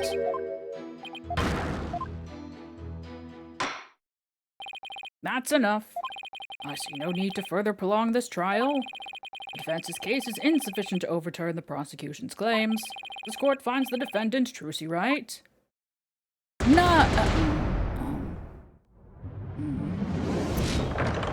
That's a little awkward. Hey, you think Phoenix will still let me work for him after getting his daughter arrested? Or it might be a little awkward at the office, you know? I don't know about that one. I think it might be a little awkward, you know? Might have to find a new job. Oops. Anywho. You know what? You're so right, Jeb. Don't do the crime if you can't do the time, kid. Boom, boom. Ooh, I could be a magician.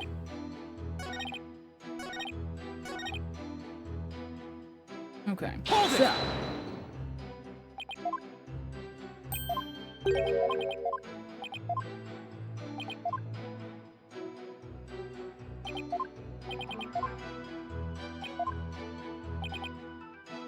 Okay.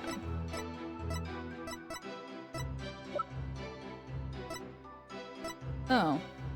Oh, is it the clipboard, finally? Take that! Huh? What's that you got there? This is the contract you had Miss Wright sign just before the magic show. This contract between the first party, Take-Two TV, and the second party, Miss Wright, reads, if, through the faults of the second party, the show must be cancelled in part or in full, the second party will pay $3 million as compensation to the first party. $3 million? That's a completely unreasonable sum. I couldn't agree more. And of course, Miss Wright doesn't have that kind of money. Nevertheless, Roger Rettens had her sign this unreasonable contract anyway. Or more accurately, he conned her into signing it. Conned her? How did he do that? There's a trick to the clipboard that was used by Miss Wright to sign her contract. Click. It houses carbon paper that can secretly copy her signature onto other documents. Oh, come on now. That's quite a nasty accusation you're slinging my way. For starters, you don't have any proof I had anything to do with that carbon paper stuff. Just because Trucy and her agency can't pay up, that doesn't mean I conned her. $3 million. That's totally out of reach for the average person. And In any case, this is important new information. Please add it to your testimony, Mr. Rattens. Nya, nya, nya, nya. Look at that tricked out clipboard. What? Perhaps I do.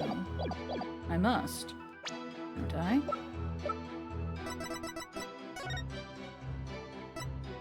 Can I find your fingerprints on it?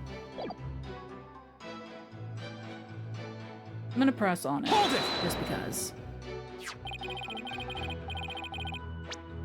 His name is Roger Rettens. I mean, there's like retinas, like your eyes. I haven't gotten it yet. I don't know if I will. We shall see. This clipboard is yours, though, isn't it, Mr. Rettens? Well, it belongs to the TV station anyway, that much I know.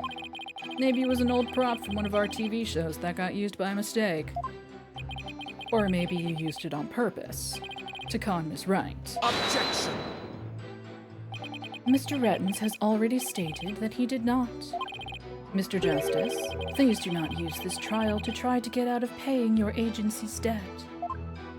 That's not what I'm doing!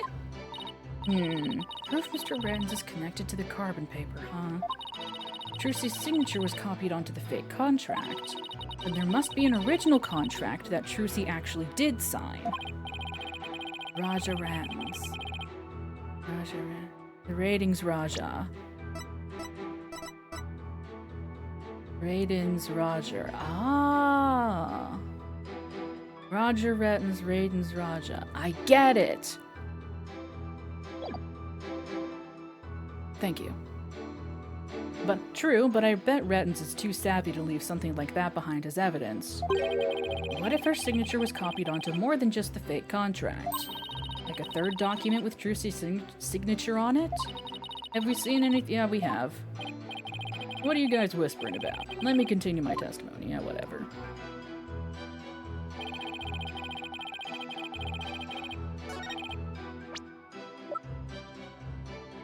Yeah. Objection? Objection! Objection! You must be quite the con man if you can fool a magician with a simple trick. But if you think you can con a lawyer, you're very much mistaken. Hey kid, would it kill you to enunciate in front of the camera? You know, like a newscaster. I'd like you to take a look at Miss Wright's signature here on this note. Now let's compare that signature to the one here on this contract. Identical. Well, would you look at that? They're exactly the same. That's right, Your Honor. Not just similar, but exactly the same. Nobody can sign their name in exactly the same way twice, unless it's a copy.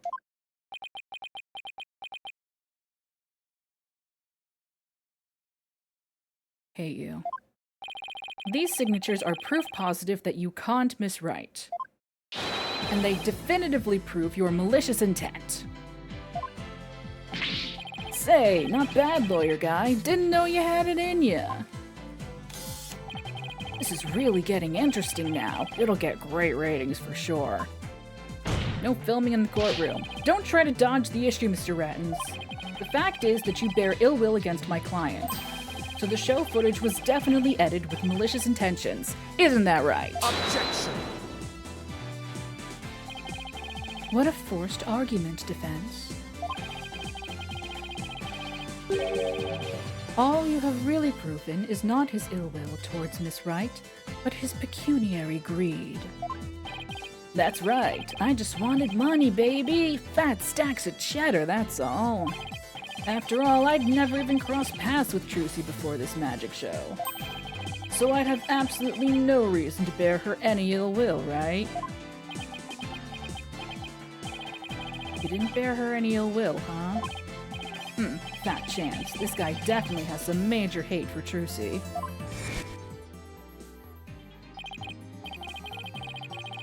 Hey, I just realized something. Let me get a shot of him from the front. I Can't prove it with anything, but the things he said all point to that fact. Must be something between the two of them that gave birth to this grudge. Some sort of connection that not even Trucy is aware of. Your Honor, I'd like to argue that Roger Rettens and Trucy Wright must have crossed paths before. There must be some hidden connection between them.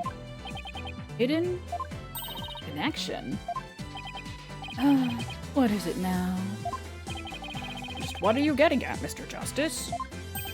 It is futile to even ask, Your Honor. Surely it is just another one of the defense's feckless claims. Objection! I have plenty of feck. In fact, feck you! You don't seem to have a very high opinion of me, but once you hear my argument, you still won't. You'll wish you'd taken me a whole lot more seriously. Will I really? Very well then. Do proceed. Did you figure something out, Apollo? Nope, not a thing. What? That was just some good old-fashioned bluffing, courtesy of Mr. Wright's fine trading. I hope you know what you're doing. Of course he doesn't. That's the whole point. If you're going to make such a bold claim, Mr. Justice, I hope you're ready to elaborate.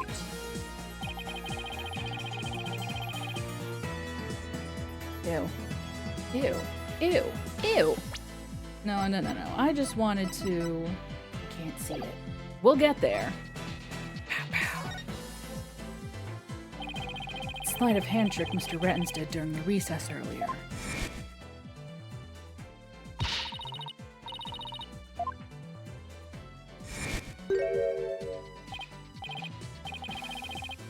No, fucking stand straight and face the... What if Mr. Rettens is a magician too? What if? I believe it's up to the defense to fill in the blanks, not me. Well, if he is, he may have had some contact with Miss Wright somewhere along the way. Objection!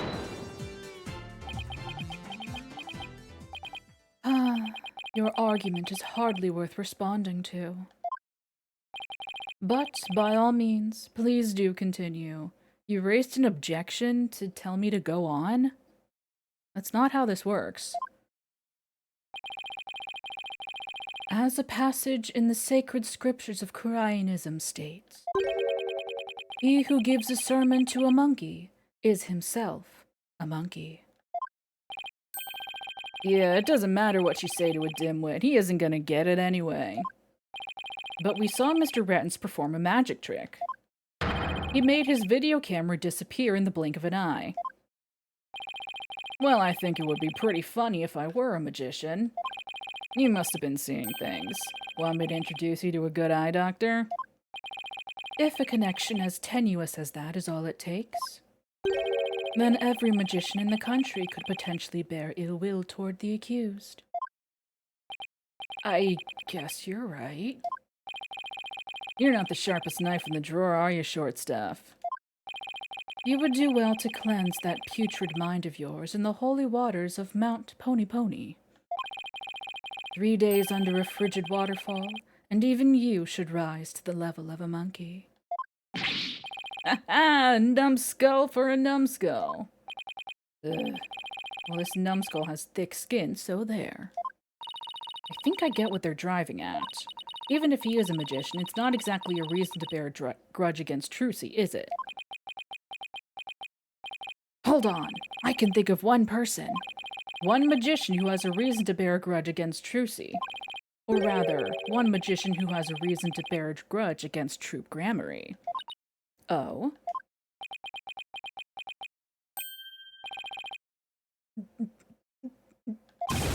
No way! Is something wrong, Mr. Justice? Your Honor, the defense wishes to submit evidence at this time. I see. And what sort of evidence do you have for us? Evidence that points to the real killer, the one who had a motive to commit this crime. What?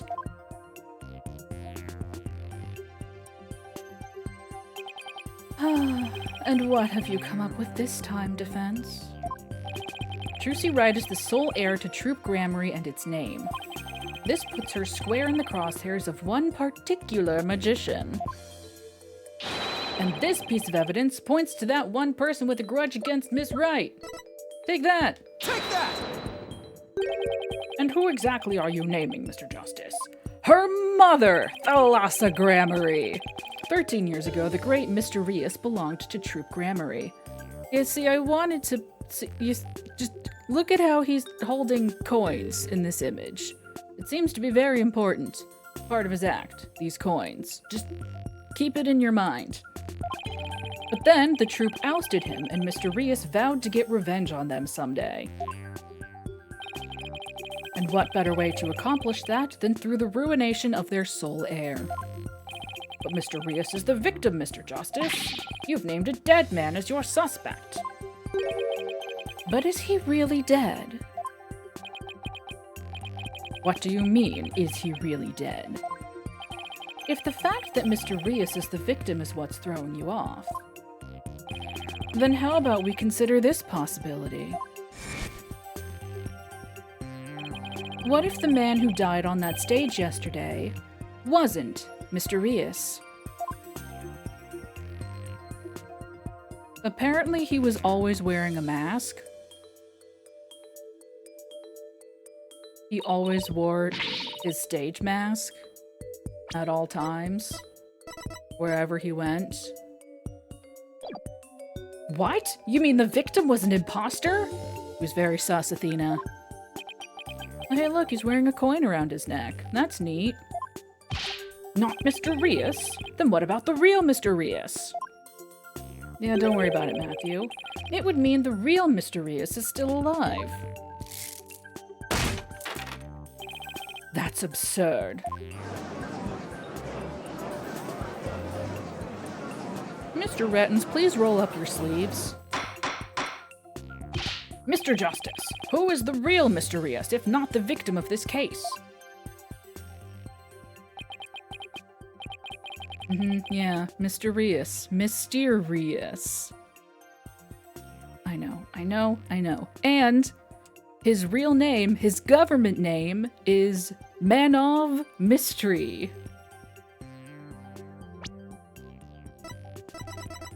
Really funny.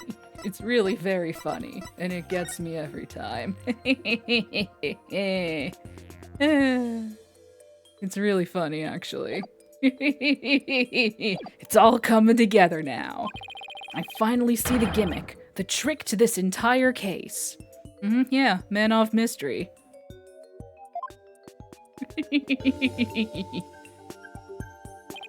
This should explain everything, Your Honor. The real killer, the one who hated Troop Gramarye and wanted to sully its name, the magician lurking in the shadows who set up a fake Mr. Rias in his stead,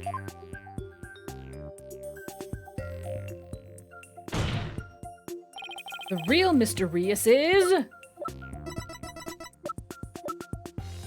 Prosecutor Sadmati! Wait, hang on. The real Mr. Rias is, of course, Mr. Rias! Take that!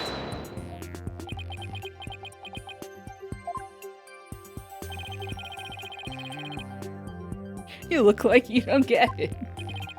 It looks to me as if you were the one who does not get it.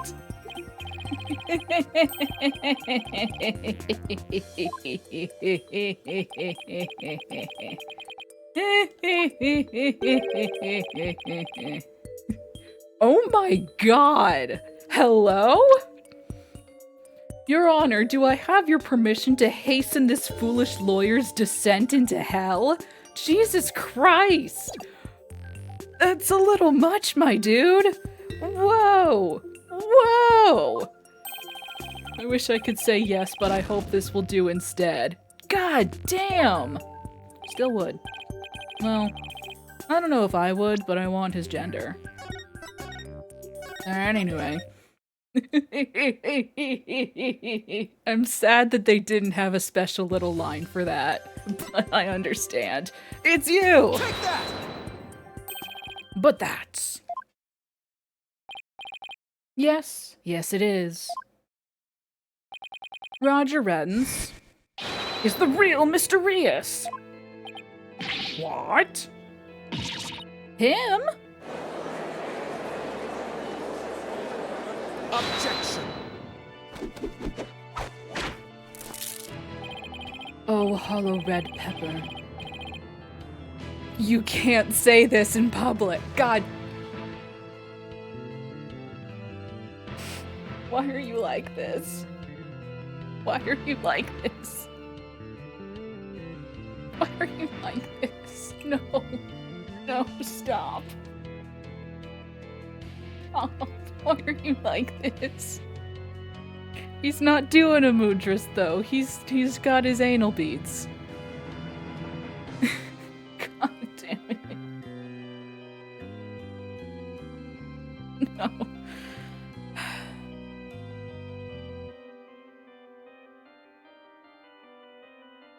Oh, hollow red pepper, your impotent seeds spout naught but meaningless empty words. You can't possibly have proof to support such an outlandish theory. Not a bad idea for a soap opera, but not even die-hard fans of the genre would stick around past the pilot. You want proof? Well, I've got proof. I can prove it by... Oh my fucking god, he doesn't have his scar. Proving that the Mr. Rios in yesterday's magic show was a fake. And to do that, I just need you to look at this spot on the poster. Meow. Boop. Take that! This is the injury Mr. Rios sustained while practicing a magic trick 13 years ago. However, the video the victim shot of himself shows no trace of that injury. Oh my, you're absolutely right. Now, Mr. Rettens, what do you suppose we'd find if we took a look at your right forearm? Is there by chance a nasty 13-year-old scar under that sleeve of yours?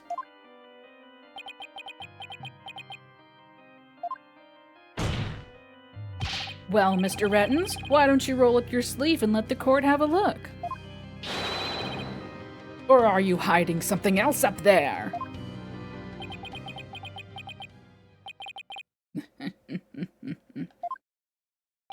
Come on now, I have nothing up my sleeve. I don't need to hide anything up there, because I require no tricks or gimmicks. For you see, my magic is the real deal.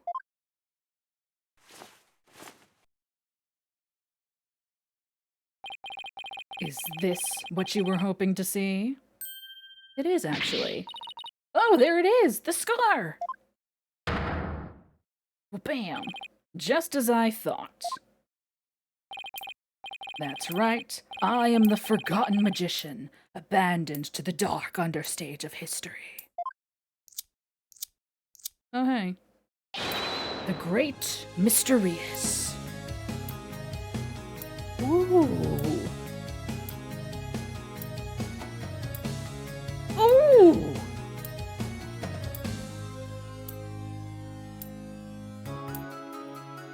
Ooh! Stop flipping that coin, you're interrupting your jam. Mmm! Thanks. Mmm! This is totally absurd.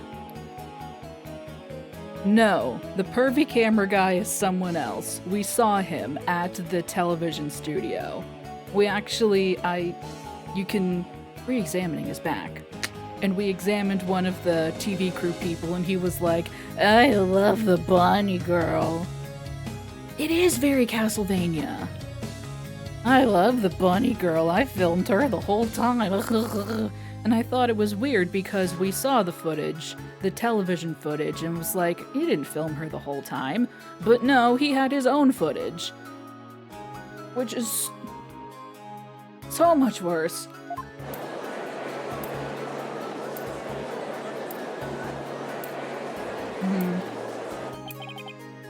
Oh, how ironic, wouldn't you say? That this odious mark, carved into me by true gramarye, would bring me back into the limelight once more. Stop flipping that coin, I hate the sound. Strange are the comic threads before me. If the witness is the real Mysterious, then who is the victim who perished in the magic show? He was but a fan. I met him on one of my programs several years ago. He said he'd become a magician out of admiration for the great Mysterious. In confidence, I told him my true identity and let him take on my mantle. And when did this man take over for you? About 2 years ago. I taught him my tricks, even acted as his producer. And so, a mere amateur became a popular magician overnight. Courtesy of my magic, on the stage we call television. Hope you enjoyed the show. You really had us all fooled. Mr. Reddens, or should I say, Mysterious. In your hatred of true gramarye, you killed the victim, Mr. Mystery. And then set up Miss Wright to take the fall, didn't you? Oh, okay, so his name actually is Man of Mystery. He just wasn't the performer known as the Great Mysterious. Got it. Got it, on it. Okay, we're good. That makes more sense. And then set up Miss Wright to take the fall, didn't you?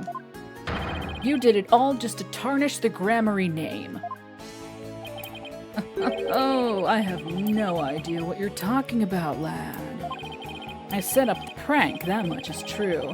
But it was simply a harmless joke on Trucy, I assure you.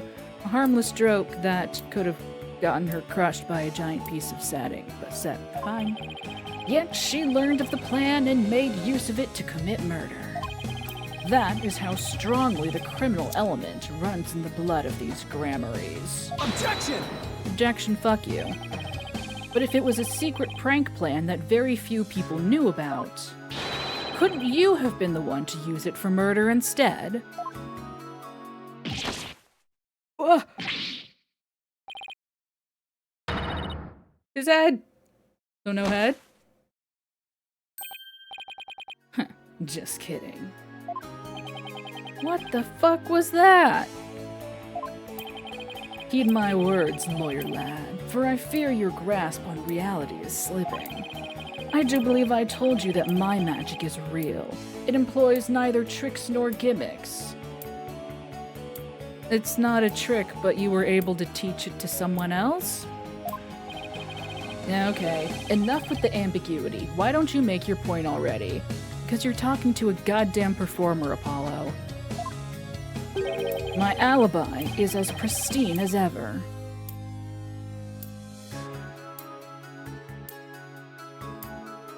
Sorry, the sprinkler outside my window turned on. Wouldn't you agree, Prosecutor Sadmati? Yes, I suppose that is correct. The witness does have a solid alibi. What? Every time. Recall, defense, that at the time of the magic show, Mr. Rettens was at Take-Two TV. A fact that many people can easily attest to. Ah, that's right. I forgot all about that. Oh, so what do you think, Your Honor? Would you like me to testify on the matter? Yes, I think you'd better. Please tell the court more about your alibi. Very well then. On with the show. Are you watching Magnifi Gramarye? No, he's dead. The time has finally come for my magic to snuff out your precious pedigree. The Gramarye line will be no more.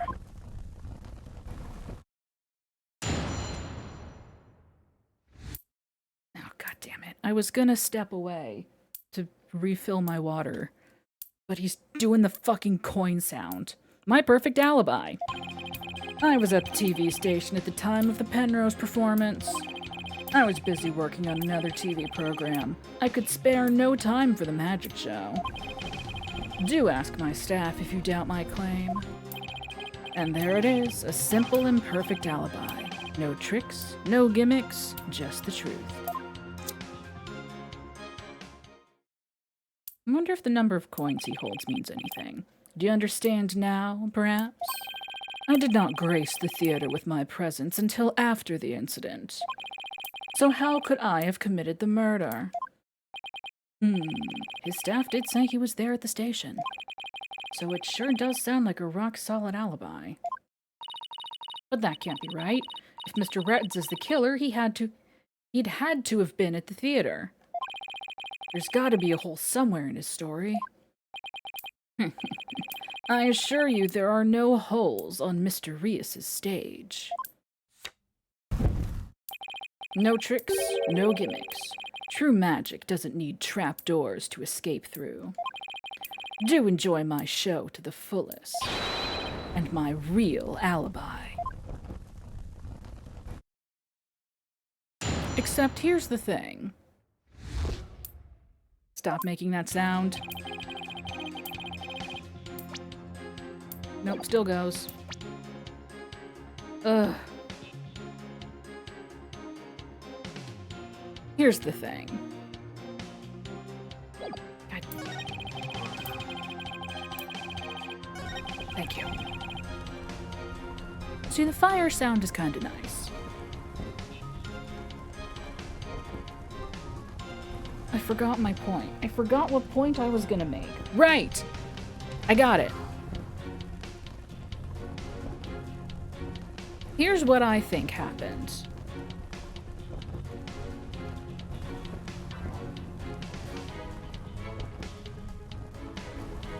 He was supposed... Mr. Mystery, the victim. We'll go with the victim. The victim was supposed to rise up with a laugh and execute the second part of the prank.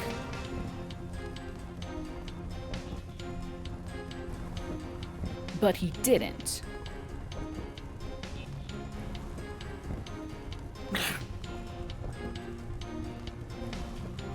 Manov. Can I call you man? Mr. Man? Hey. You know what? That's a good question. Maybe he would have just exploded on the spot.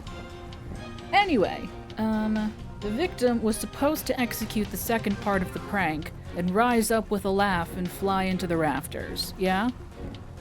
He didn't do that. He very noticeably did not do that. He was set up to do it. He had the rigging on him, but he didn't. I'm thinking that he had a change of... I'll be generous and say that he had a change of heart. He had a change of heart when he saw what a precious darling Miss Trucy Wright was. And he didn't go through with the second part. He laid on the ground, pretending to be dead, until the set piece fell and everybody left the theater. Mr. Rettins comes in. Excuse me, pardon me, I'm the producer, let me into the building right now. And he's still on the ground. Or he's somewhere in the theater, hiding maybe. Rettins finds him and is like, "What the fuck, dude? You didn't go through with the plan." And the victim is like, "I couldn't do it. Trucy's such a sweetheart." And this crazy man was like, "What the fuck? This 17-year-old is hellspawn. How dare you defy me? I'll And then he framed it all. Just so. That's my current working theory.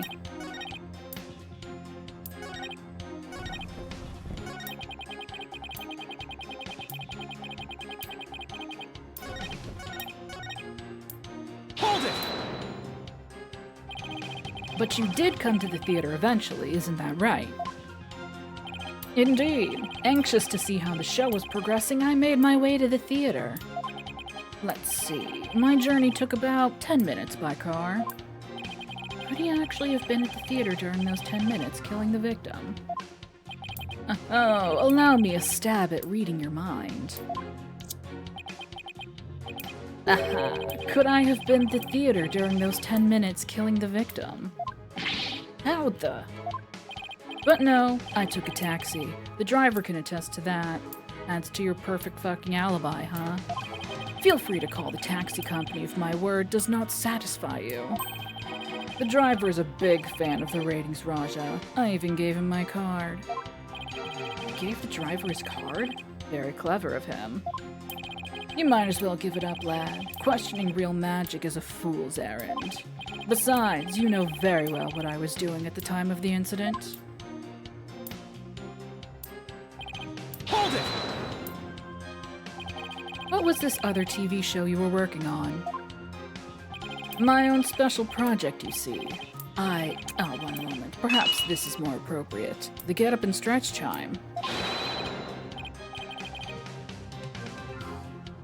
I almost hit the end stream button. Cool. I don't want to leave the stream on his dumb face. It's a Ratings Raja special production. Yeah, hang loose, baby. It's called Desperation Regeneration. I switched personas just to say that. What's the show about? Get up and stretch chime. I'm gonna refill my water. That's why I didn't want to stop on his stupid face, because I'm gonna be gone for a bit longer than usual. BRB.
Okay.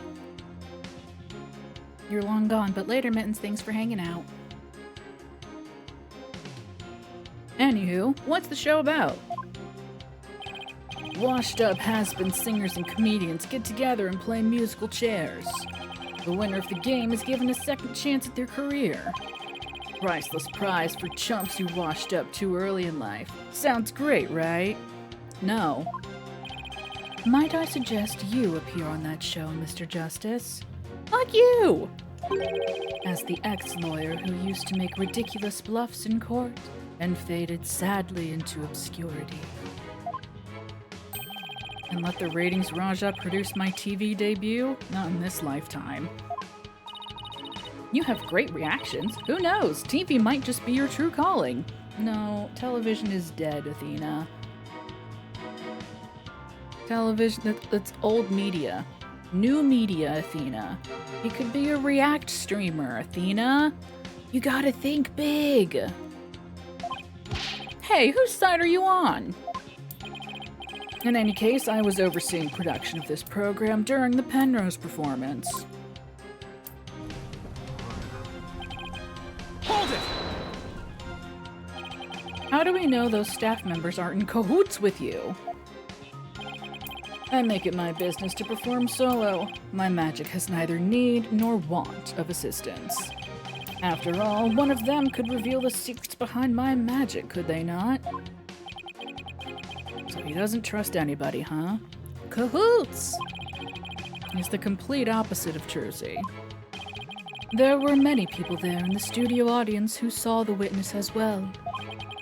Even if he had been able to persuade his own staff to cover for him, he could not have convinced so many complete strangers to do the same. He really has made a rock-solid alibi for himself. Yeah, it's almost too good, you know? Eerie how perfect it is. Has all been revealed to you now? Hold it! I've got it. Do you have a brother? A brother that looks exactly like you, maybe. Again with the twins business. You think the audience will let you get away with using the same gimmick twice in a row? If you do not believe him defense, why not investigate for yourself? Though I am sure your efforts will prove to be thoroughly fruitless. Yeah, I guess the twins theory is a little far-fetched. I had a feeling. His alibi really is airtight. I had a feeling that we were supposed to just press on everything. I believe we've heard enough. While I believe the witness does indeed harbor some ill will against the defendant, there is no reason to doubt that he was at the TV station at the time of the incident. Yes, the facts prove it was impossible for the witness to have been involved with this crime. I don't know about that. These last rites for the victim have dragged on long enough. The soul of the victim himself is so bored that it is resting on top of your Honor's head. It is?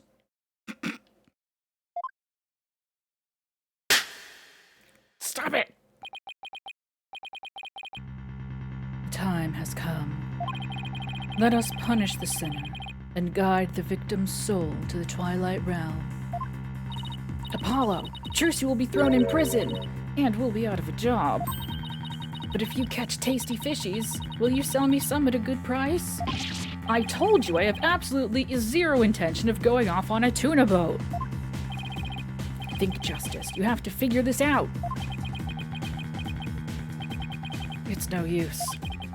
I can't find a single flaw. So what now?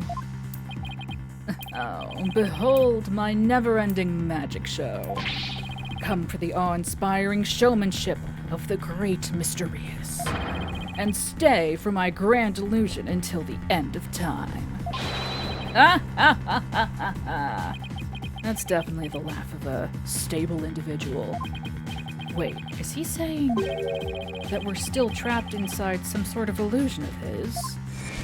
Are we still in a dream, Snake Eater? That's what professional magicians do.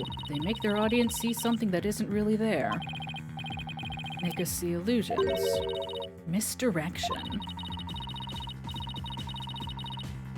Yeah.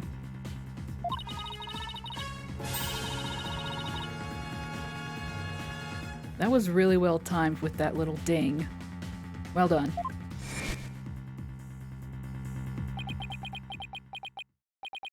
Could it be? You know what, Mr. Rettens? I guess we have all been spectators to the elaborate illusion you've prepared for us. Juicy, run! An illusion that has subtly turned our attention towards something you wanted us to see. Thoroughly intentional, calculated. What are you going on about, lad? Have you got something, Apollo? I just remembered something Trucy said about misdirection. What a magician says is there really isn't, and what they say isn't there actually is. If we've all been taken for a ride by Mr. Rettens' magic, then maybe he's made us see something that wasn't really there. It's time to rethink all of my assumptions about this case. Is it Danganronpa time? What have we been made to believe was there when it actually wasn't? What have we taken to be the absolute facts of this case?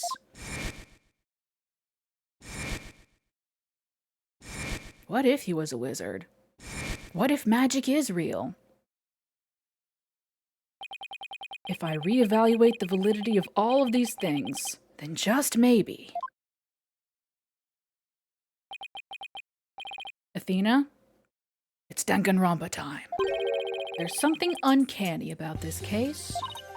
Okay, what is it? Rettens' alibi. It's too perfect. That's true. It's like it's impossible to break no matter how hard we try. But maybe that's the trick. Maybe that's exactly what he wants us to think. You know what? You're so right, Jeb. Maybe our friends did murder us along the way. I'm not following. We're not making any headway here because we've been so focused on breaking his alibi. Oh, I think I get it. You're saying he's using misdirection on us, right? It's definitely a possibility. Ahem. Would the defense care to share with everyone what it's discussing over there? Your Honor, we believe that if we were to reconsider a certain assumption, we may finally arrive at the truth. In fact, I think we'll even finally see who's hiding behind the curtain, so to speak. And what is this certain assumption you're thinking of? Oh boy.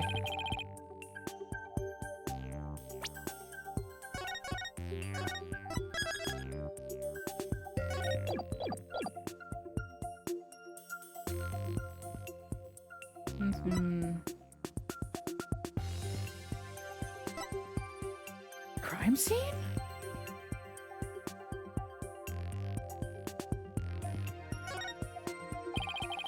The actual scene of the crime wasn't the...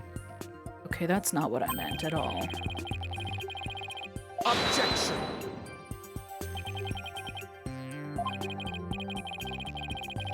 What if there wasn't a crime? What if crime just wasn't real?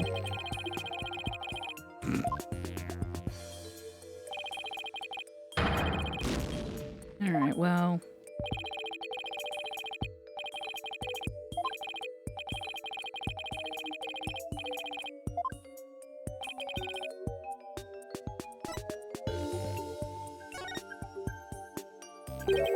What if the culprit was somewhere other than the theater at the time of the crime? What if there was some way to commit the murder without actually being there? If that were the case, then Mr. Bretton's perfect alibi would become irrelevant. Objection!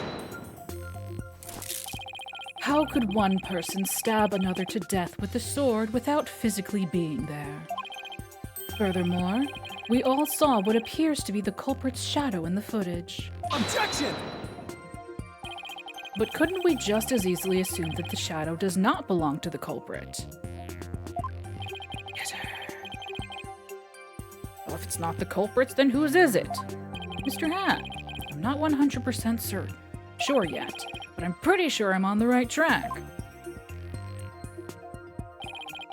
We've all seen something that looks like this shadowy shape before, Your Honor. During the magic show itself. Oh, it's yours, Jeb. Oh. In that case, please point it out in the show footage for us. This is the thing that looks suspiciously similar to the shadowy figure of the culprit. It's Mr. Hat. Mr. Hat. Take that! It's not Mr. Hat?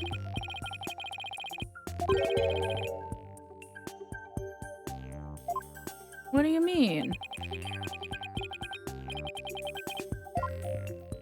Do I need to point to Mr. Hat's shadow?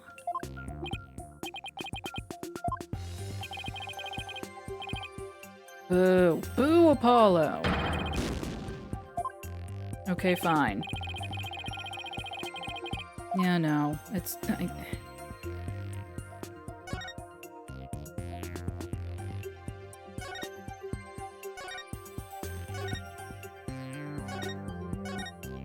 There you are. Take that!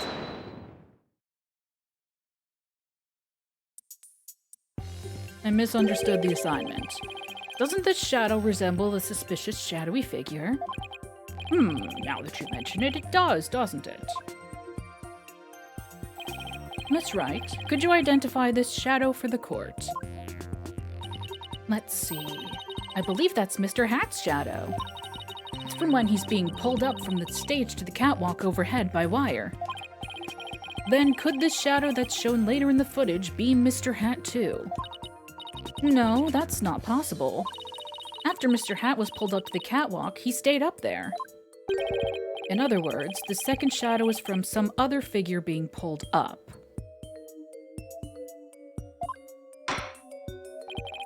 Some other figure? I'm afraid you'll need to be more specific than that, Mr. Justice. He's right, we've come this far. I'll just have to figure it out from the clues I have on hand. Where's the second shadow shown in the footage? The victim. Take that! If we consider what was happening on the stage at the time, there's only one answer. The shadow belonged to the fake Mr. Rias. Yeah, because Mr. Hat's cape got shredded on his way up.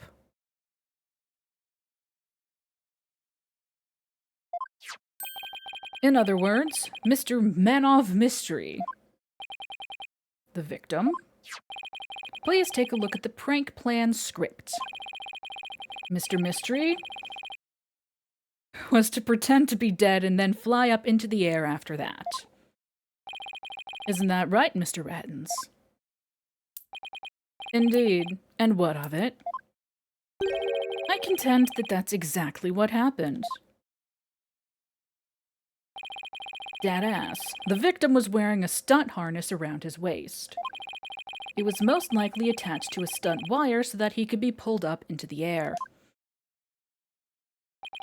So you're suggesting that after pretending to be dead in the coffin, the victim flew up into the air just as the prank script says? Exactly. We just couldn't see him go flying up because the dragon was blocking our view. And that last trick, ladies and gentlemen, is the true pièce de résistance of the culprit's murderous magic show. Pow, pow. Don't lose your head now, Roger. Don't tell me you've got it all figured out? Yes, I think so. If we can just look beyond Mr. Retton's last bit of misdirection, we should finally be able to see the real truth. The victim must have been pulled up to the catwalk, just like Mr. Hat, and hit the cushioning up there with considerable force. I just have to figure out what else happened up there at that time. Did he stick a sword through the cushion? Are you ready to elaborate, Mr. Justice? Yes, Your Honor, I'm ready. In that case, please answer me this. Why did the culprit make the victim fly up into the air like that?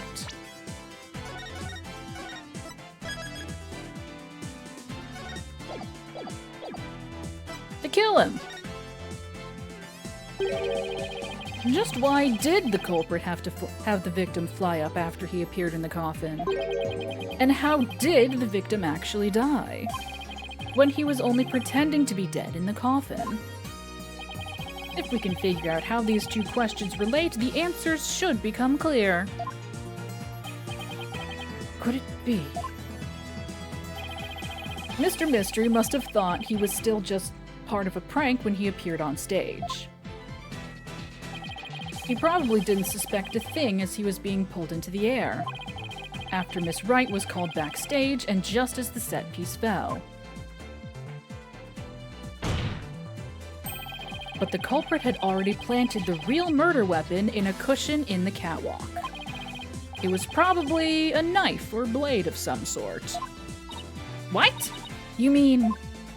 Yes, it really was a magical murder. Just as the prank script said, Mr. Mystery was whisked up into the air. Ooh, and straight into a blade there in the catwalk. That's nasty. Ooh, I hate that, actually. Oof. Ouch. Owie.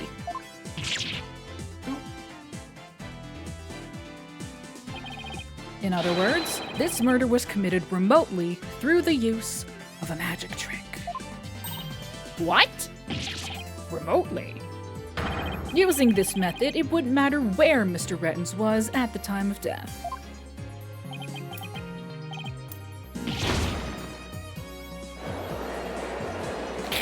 It looks much less cool from the back. But how exactly does it work, Mr. Justice?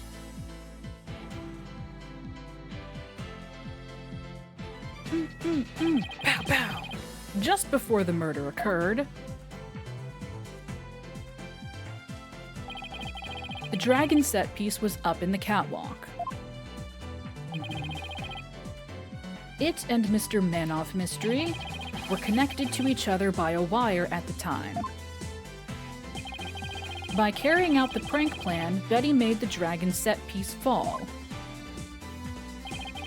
which caused Mr. Mystery to rocket straight up and into the blade in the cushion.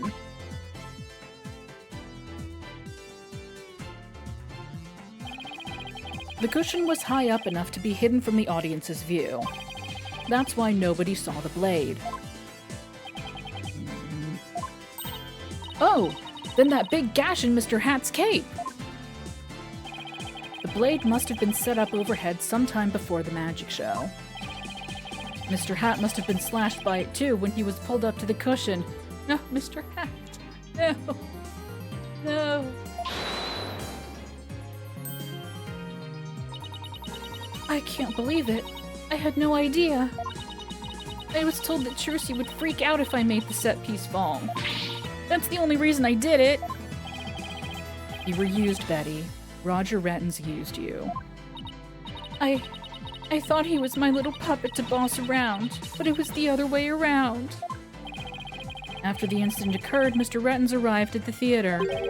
He got the murder weapon and swapped the rubber sword with the bloodied steel one. That's also when he lowered the victim's body down to the stage. But how did he have time to do all that? When the set piece fell, the audience was evacuated from the building. He was able to do all those things after the fact because there was no one around to see. Horrific murder camouflaged by a spectacular magic show. Yeah. That sounds like the kind of murder only a magician could pull off.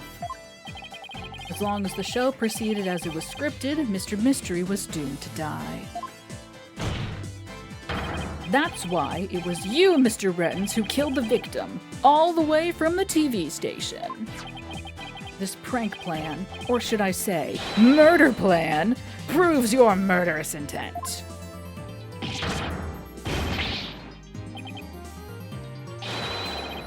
Gramarine!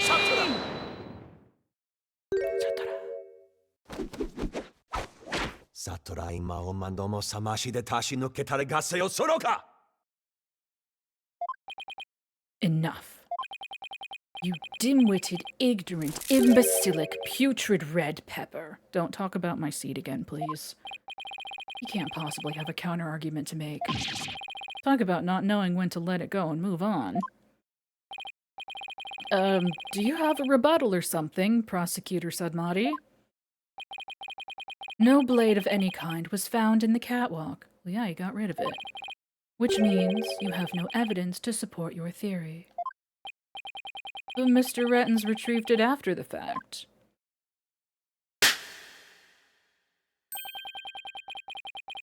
Which still leaves you with no way to prove your wildly fantastic remote murder theory. But without proof, does it not make more sense to believe that the murder was committed there on the stage? That's where the blood-stained sword was found, after all. That is a very good point. As the only person who could have committed the crime there on that stage, Trucy Wright remains the prime suspect. Bleh.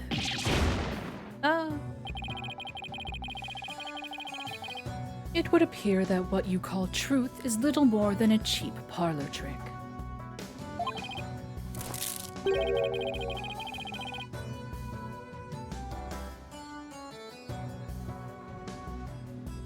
In the end, you have done nothing to prove the accused's innocence.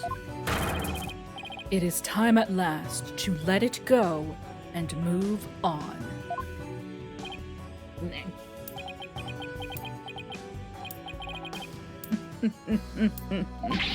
Are you seeing this, Magnifique Gramarye? Oh, I told you he's dead. My magic is exacting punishment on your granddaughter. The Gramarye name is done for. Apollo, we need to hit them with a decisive piece of evidence here. I know, that's just what I was thinking. Later, Matthew. Thanks for hanging out. Mr. Justice, do you or don't you have anything to prove that the witness committed this remote murder you proposed? Of course I do, Your Honor. This entire incident was carried out exactly according to the script. Right, so theoretically there should be no evidence for us to find or use, which means our best bet is to see if something unscripted happened. It's gotta be something Rettens couldn't have foreseen. And once I find it, that's how I'll expose his murderous trick. Yeah. Get ready, Mr. Rettens, because I'm about to reveal the secret to your magic. There are no tricks or gimmicks here, just some good old-fashioned logic. Danganronpa? Danganronpa! As long as the magic show went as scripted, the murder would happen without fail. Everything in this case was carefully planned so that no evidence would be left behind. My badge! Still, one thing happened that definitely wasn't in the plan. What part of the magic show wasn't a part of the plan? Bonnie's mistake. It's slightly less Danganronpa now.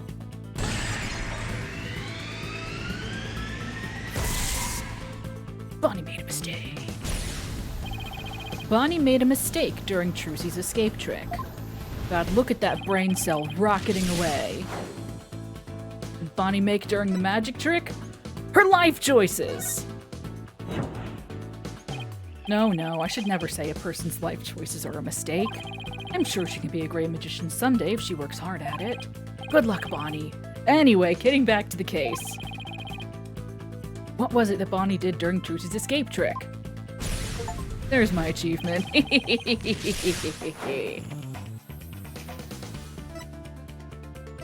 Mr. Hat's positioning.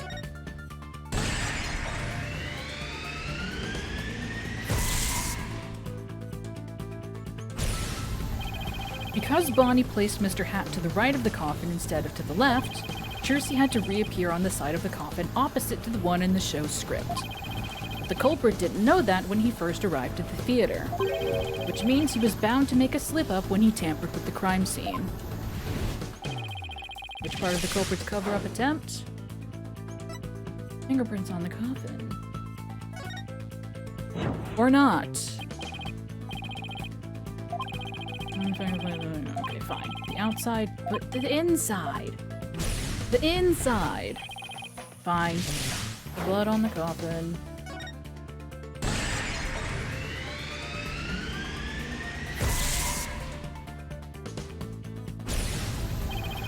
Thinking Trucy had appeared on the left, the culprit must have put the blood in the left hole. But the blood was eventually discovered in the right hole during the police investigation. If the killer had originally put blood on the left side, that means he must have tampered with the scene again afterwards to make it line up with the facts. To make the crime scene consistent with the facts, the culprit must have swapped the sides.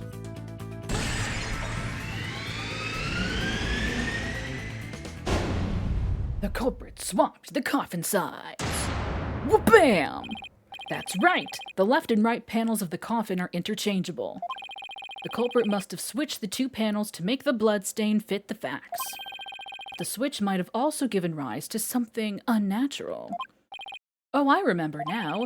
There was something unnatural about the coffin, and it's just the evidence I need. Good job, little brain cell, you did it. Sorry, Mr. Rettens, but I have some very conclusive proof of your guilt. Another bluff, is it? There's no way you have anything of the kind. My magic is... No, there are tricks and gimmicks to it, just like any other illusion. What? After the murder, you switched the left and right panels of the coffin, didn't you? And because you did, you left behind something very unnatural for us to find. This proves that Roger Rettens tampered with the crime scene after the murder took place. Take that! The fingerprinting results. What about the fingerprints is unnatural? Let's take a look at the prints the victim left inside the coffin, shall we? My badge! If the victim was facing forward in the coffin, his prints should have looked like this. However, what we found was they were facing the opposite direction. It's quite unnatural for the prints to be facing this way, wouldn't you agree?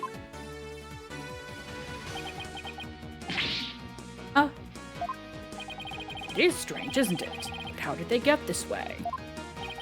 They got this way because the culprit thought the magic show had gone according to script. The culprit thought Mr. Hat would be on the left side of the coffin, and that Miss Wright would also pop up to the left of the coffin as per the show's script.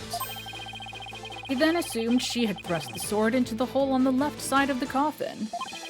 That's why he put blood in the left hole when he was trying to cover up his crime. But sometime after leaving the bloodstain, the culprit must have realized his mistake. He found out that due to Bonnie's mistake, Mr. Hat was to the right of the coffin. And that despite the script, Miss Wright had thrust the sword into the hole on the right. I don't get why she would appear on the left when it's so much better visually to have her on the right. Like, look at this. It's opposing forces. It's grrr. It doesn't make sense for her to appear on the left, that's all. Anyway, in short, the hole with the blood in it was on the side opposite the one that Trucy used. To make the blood's location fit the facts, he had to tamper with the evidence yet again. So he tried to cover his tracks by switching the coffin's left and right panels.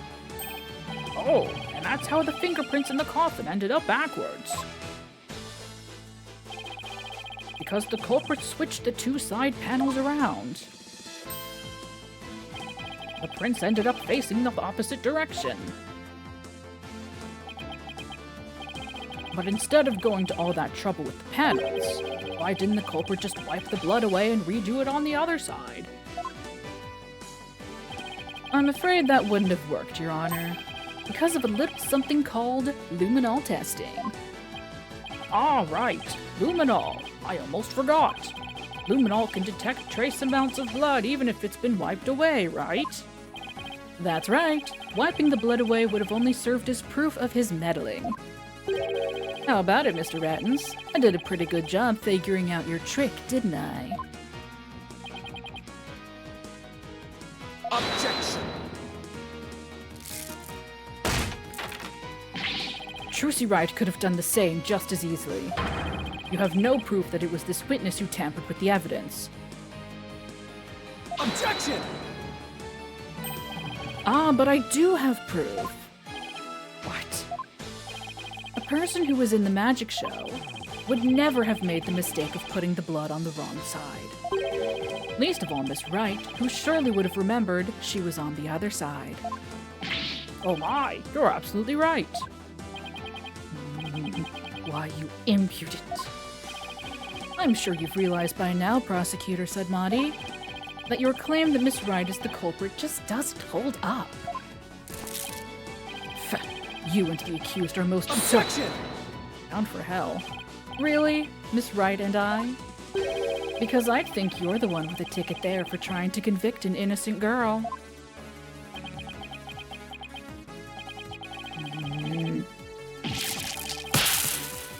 What the fuck? Oh god! Oh, he's dead! He's dead! He snapped his anal beads! Oh no! He's dead! Oh dear. Oh no, his balls! No! Well, see, now I can actually steal his gender because he's not using it. He's dead! Huzzah! Prosecutor said, Maudie, are you alright? As for the true culprit, he is someone who knew how the show was supposed to go, but didn't actually see it. And someone who had the chance to tamper with the crime scene after the incident. Hey Mittens, how's it going? Prosecutor said Maudie, destroyed his own balls, and he's dead now, so I can take his gender no problem. And the only person who fits the bill is you, Roger Rettens. Gramarye! All of the secrets to your tricks have been revealed. And with no tricks left, I'm afraid your show has been cancelled. Permanently.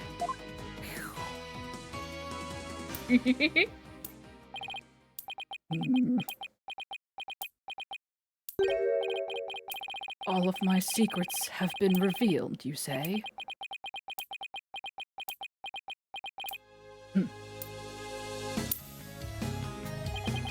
Don't make me laugh, boy. Mine is the true real magic. There are no secrets to reveal. Behold, ladies and gentlemen, the true power of the great Mysterious. Witness a magic far greater than true Gramarye's. Burn. Crumble. Fall to my furious flames, the great Mysterious. We'll bring an end to you all. And now, for the final heir to the Gramarye name, right here, right now, you two shall Huh? No, this isn't right. Ah! No, I didn't do anything wrong. No, it's not my fault. I'm not the one to blame. I'm the victim here. Ah! What?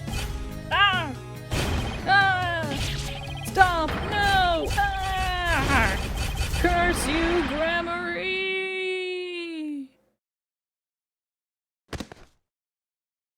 Oh, great. Now we have 2 corpses to clean up.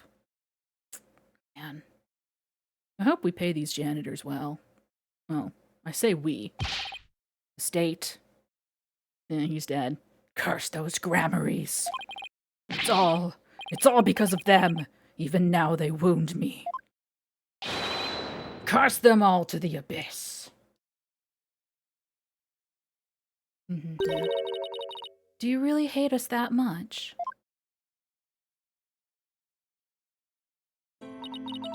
Does your hatred run that deep? Deep enough to kill an innocent man? You're damn right. You have no idea what humiliations I had to suffer. I lost my job as a respected magician. That's worth killing a man.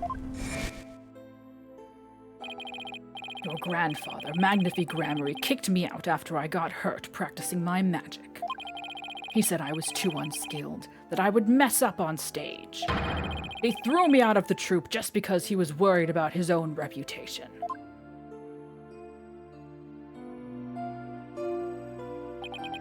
Since I was but a child, it was always my dream to become a great magician.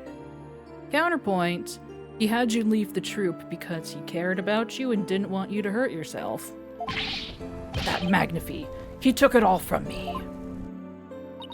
But that's no excuse. That's no reason to do something so evil. Magic is supposed to make people happy, not used as a means for murder. What's the big deal?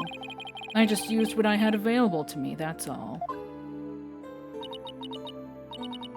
I get it now.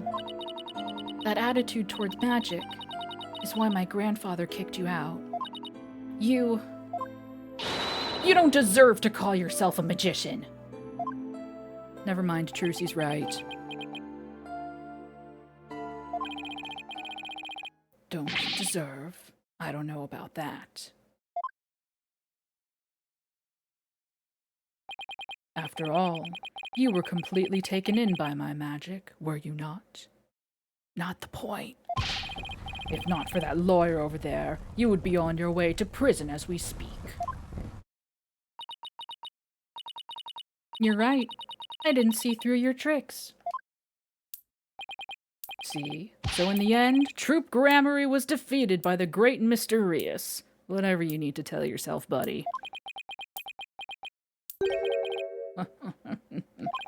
You're not fit to lecture me from on high, Trucy Wright.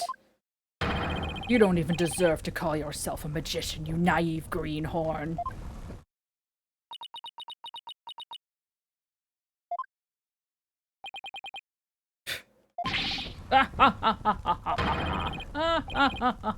Take that, Grammary! You lose!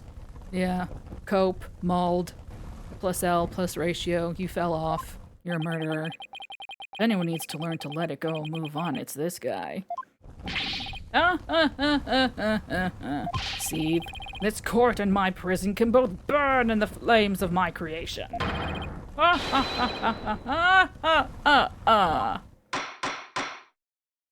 Bailiff, take Mr. Rettens away, and bring a fire extinguisher just to be safe.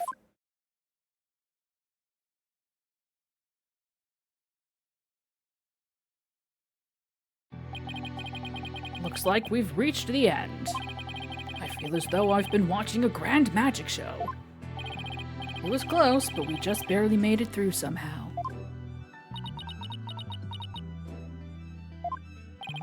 Huh? Why does Trucy look so down? Miss Wright. Yes, Your Honor. I'm about to announce my verdict. Could I see that wonderful smile of yours? That smile of a true entertainer, as I do. Yes, Your Honor.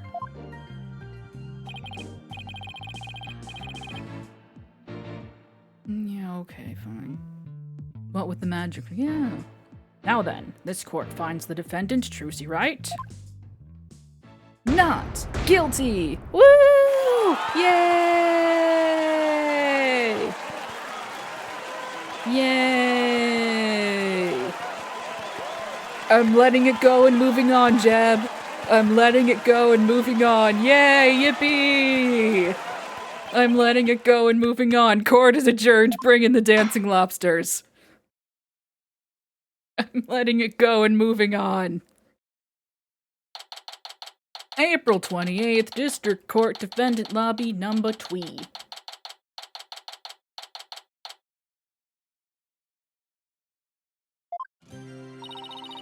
Thank you for everything, Polly. Oh, Trucy, grazie a Dio. Now you can open your show tomorrow, just as planned.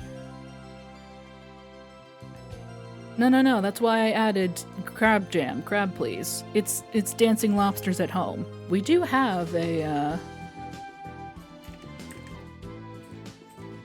yeah. It's a 7 TV emote. But, crab, please is dancing lobsters at home. Yeah! Also, we can't exactly open the show as planned, because half the act is dead. I don't know about that one, Athena. Yep, and it's all thanks to you two. I guess we're ignoring that. Oh, but now that Mr. Rias is gone, I'll need to find somebody to replace him. Don't look at me like that. Don't look at me like that. I don't like the way she's looking at me. Trucy, I'm so sorry about everything. Hey, what are you apologizing for? Roger Retton's used us. We're victims too. He even made me an accomplice to murder. But Betty, we have to take some of the blame for this too, you know. Even if we didn't know he was planning to kill Mr. Mystery, we did cooperate with him. It's all my fault, isn't it? Neither one of you is to blame. The only one in the wrong is the person who used magic to commit murder, Roger Rettons. Don't you think I know that? Say what you want, but don't think for a second that I don't still hate you. I guess she really does hate me.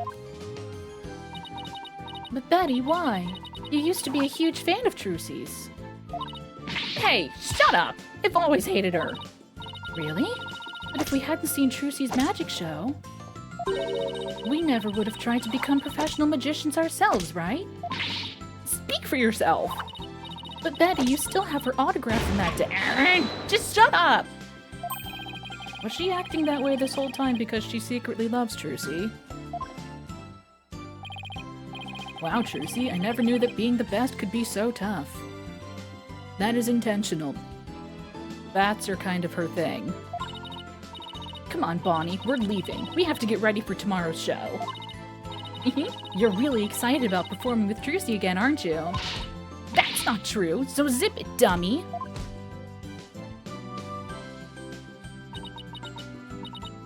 Holly, do you think I really am a naive greenhorn?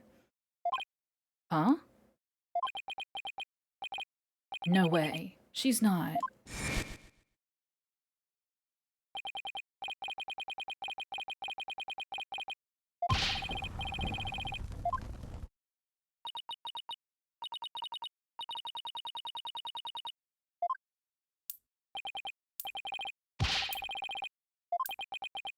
Flashback to 10 seconds ago. Cope. Mold. Seethe.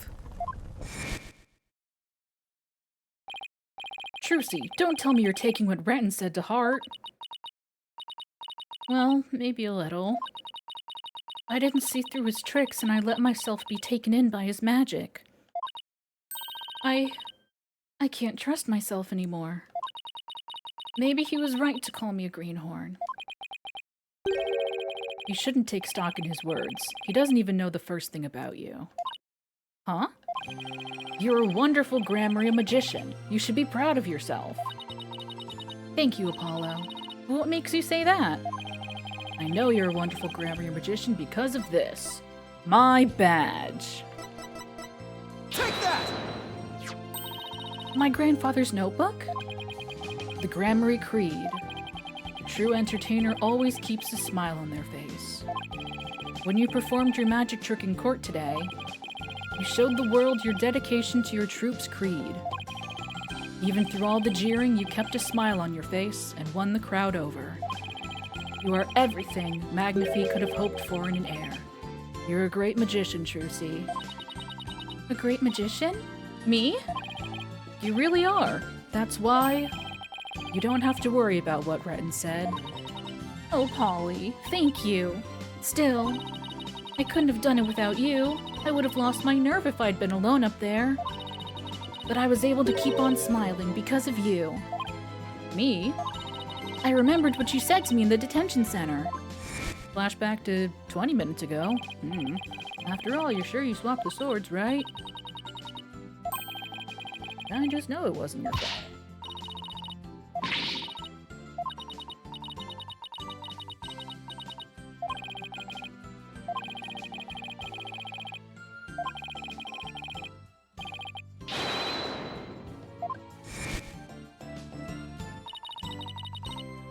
I've made the decision to not read the flashbacks, to spare my voice just a smidge, because they're frequent. Your words were what kept me going. Apollo, thank you from the bottom of my heart. Now I can be everything I was meant to be. Trucy's real smile is the best. I'm so glad I could help make that happen. Emma? I'm really sorry, Trucy, for everything. But why? Well, I wasn't able to convince Prosecutor Sadmati what a good person you are. And I had to testify against you, too. You have nothing to apologize for. You were just doing your job. You're too kind. Oh, I don't know about, huh? Something wrong, Emma? Oh. Ah!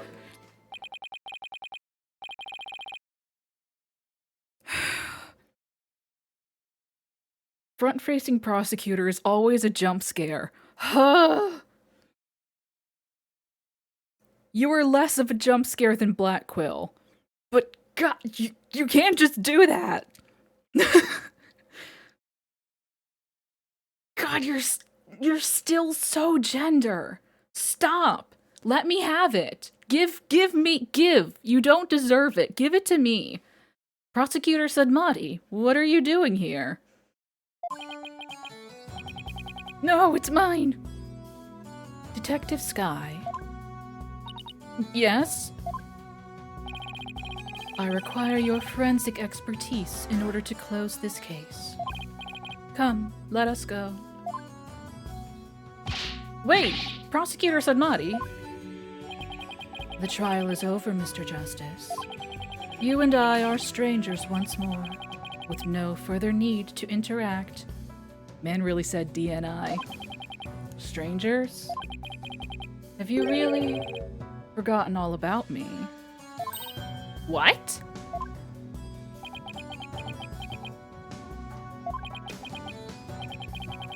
You've really changed, Nayuda. Telling me to let it go and stuff? What happened to you? Oh, lawyer of impure soul. I have nothing to say to the likes of you. Are you serious, Nayuda? Now, if you will excuse me. First name basis. Ooh. There he goes. Hate to see him leave, love to watch him walk away. What was that all about, Apollo? How do you know Prosecutor Sadmati? Let's just say we're old acquaintances. Acquaintances? It seemed like something more than that. Yeah, well... You don't like to talk about your past, do you? Because you always change the subject. We dated in college. Guess I'll have to talk about it someday. But for now... Come on, let's forget about the past and celebrate Trucy's future! Sure, if you say so.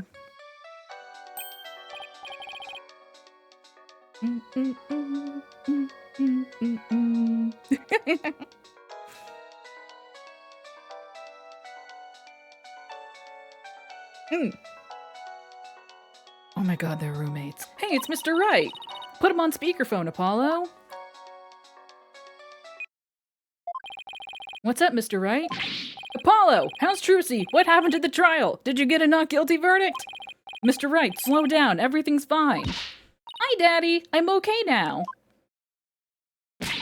She was found not guilty in a very dramatic turnabout. Plus, we saved the office. Charlie! Oh! It was a great victory for Apollo. Whew, that's a load off my mind. I can't thank you enough, Apollo. Now I know I can trust you to hold down the fort anytime. Let's hope this doesn't happen again. Me? Really? Yes, you. You're a real full-fledged lawyer now in my eyes. A full-fledged lawyer? I still can't wrap my mind around it. Thank goodness you were there to take care of everything. And thank you, Apollo. No need to go that far, boss. Especially not in front of everyone. Oh, and by the way, I won't be able to make it to tomorrow's show, so I was hoping you could go. I'm a real boy now. You'll do that for me, won't you? Of course. I wouldn't miss it for the world. And then he hung up. I guess. Full-fledged.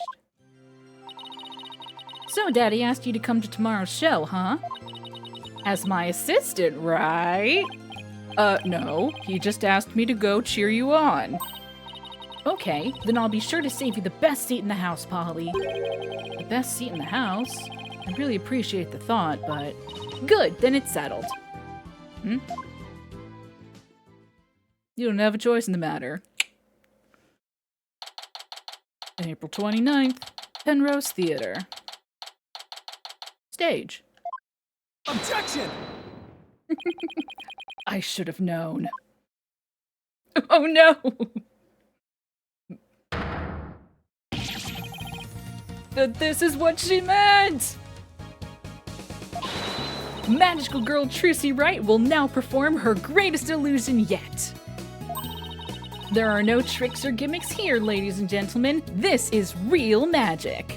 It is like dealing with the Fae. Like, yeah, sure, I'll give you what you want. Exactly what you want. Wait a minute, you're kidding, right? There is a trick or gimmick, right? I'm too young to die. Now then, Mr. Hat, you know what to do with that sword. The Maya Fae. No, wait, stop! No! Ah! And that is how Trucy and Gramarye ended on a rousing high note. With a big round of applause and Polly's ear-splitting screams. All is as it should be. What kind of an ending is that?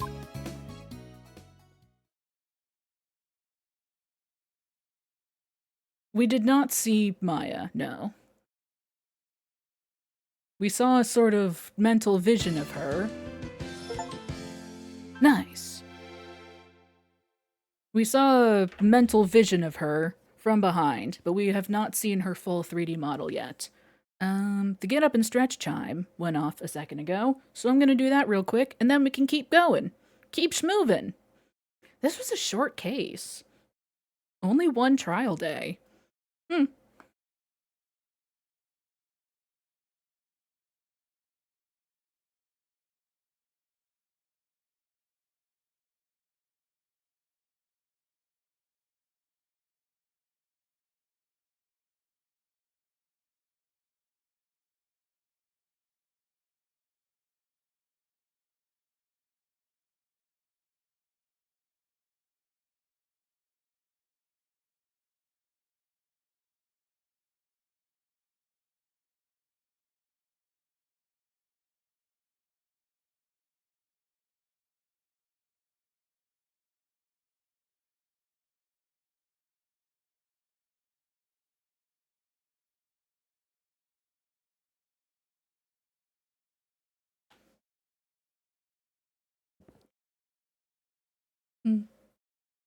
Yeah, honestly, the first case is kind of a lot, because they have to establish a lot of new things. So it's nice that for the second case, they kind of reeled it back in. I'll give them that. Front-facing prosecutors, just a jump scare every time. Episode 3, The Right of Turnabout. What about the left? Wakey wakey, 201. Got some more questions. Sound the alarm! Prisoner 201's escaped! Well, you know, with Dad's back on the streets, things will be on the up and up for us. Keep your voice down. You want that rebel hunter to find us or something? Come on, we're small fries compared to... Huh?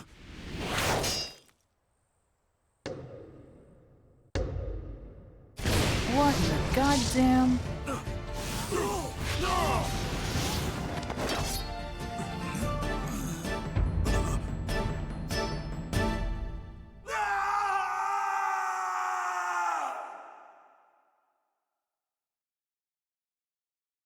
Huh.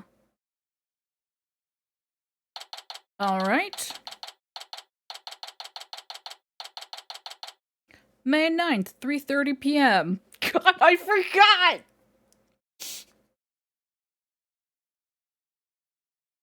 I forgot! I forgot!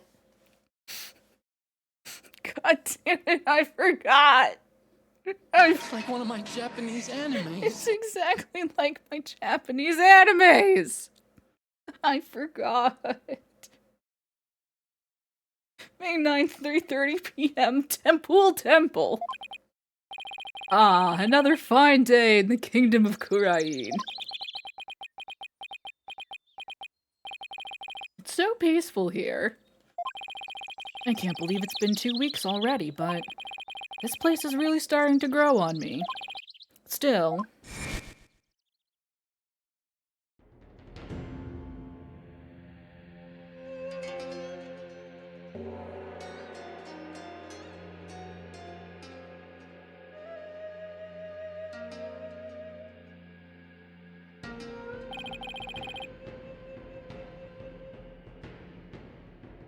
It sure was a rough start.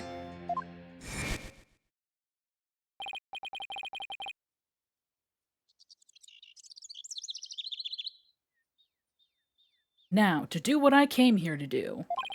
To see Maya!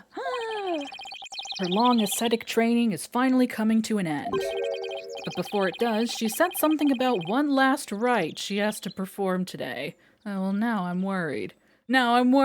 Is she gonna go to jail again? Mr. Wright! Bubby!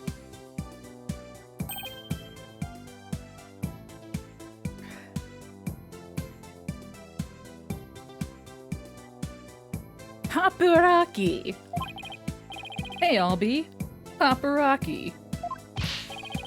Oh, you've mastered the traditional greeting of Kurain! I don't know about that, but I guess all that practicing's paying off. Have you gotten used to life at the temple? I'm grateful they're letting me stay here, but the mornings start a little too early for me. Yes, well, morning prayers do begin at dawn. After all, you can never pray too much. Daily devotion is very important here in Kurain. Hats off to you guys. I don't know how you do it. And today's a special day, full of even more prayer than usual. Yay. There's nothing better in this world than being able to pray to your heart's content. I can think of a few things I'd rather do. As can I, but you know what? We love the spirit. No pun intended. Still broken. So, what makes today so special anyway? You mean you don't know?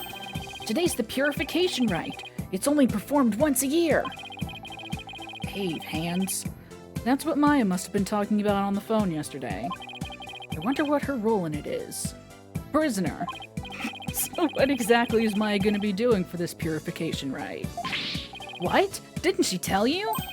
She's playing the role of Lady Kira. It's only the most important part of the entire rite. It's unprecedented to have a foreigner play such a key role.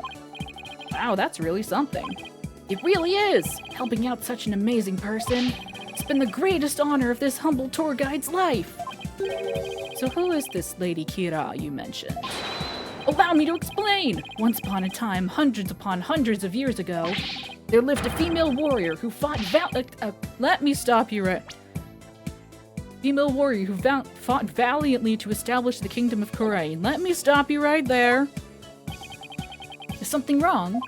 No, it's just, I get the feeling I'm in for a really long story. Yeah, I'd say it normally takes around 2 hours to tell. Oh, dodged a bullet there. Oh, right! You're supposed to finally see Miss Maya today! Oh boy. The story can wait then. In the meantime, you can read up on the Wright with this. Oh boy, I'm sure this won't be evidence for later. An English guidebook. Where did you dig this up from? I found it just lying there in the temple library. I figured no one's using it, so I borrowed it. Hey, this book belongs to Maya. See, there's her name on the back. Guess there's no harm in keeping this for a while then. Wright's guide added to the court record. Miss Maya should already be at the site where the rite is to take place. Yeah, 1 second. My badge. Yes, and I'll be your guide. Oh boy. Wright's guide. Oh boy. High Priest purifies Lady Kira and her dagger! Oh, good. Ends with the Rite of Fire. Great. Awesome. Full Moon, High Priest, Priestess, Staging Area, Curtain. Purification Ritual is a 3-part ceremony held when the moon is directly over the summit of Mount Pony Pony. It begins with the transformation rite. The High Priest reads a scripture, while the Priestess dons the robes of Lady Kira, which have been purified with incense. Next is the Rite of Water, in which the Priestess enters the spring dressed as Lady Kira, and the High Priest purifies both Lady Kira and her dagger. The ceremony ends with the Rite of Fire, in which the Priestess circles the sacred flames to purify her soul. The two then devote themselves to prayer until the rite comes to a close 2 days later at noontime. So basically the whole thing is a fancy way for Lady Kira to take a bath once a year. Must be nice to be her, ha ha ha. Did Maya write that? Did Maya write that? Excellent. Let's go! Right? Yes, to the Plaza of Devotion! I wonder if Maya's matured any since I last saw her. It's on a mountaintop, so it might get a little cold, though. I think I can handle it. Narrator voice. He couldn't handle it. Oh my god. This is a really gorgeous spring. You have an excellent eye for beauty, sir! This is the Guiding Waters, the centerpiece of our temple tour. It's a sacred pathway for people's mitama, so don't ever wade into it! Why? What would happen if I did? I don't think we should even be talking about this. Just don't go in it, okay? What's the worst that could happen? But we're okay for now, right? As long as we stay out of the water.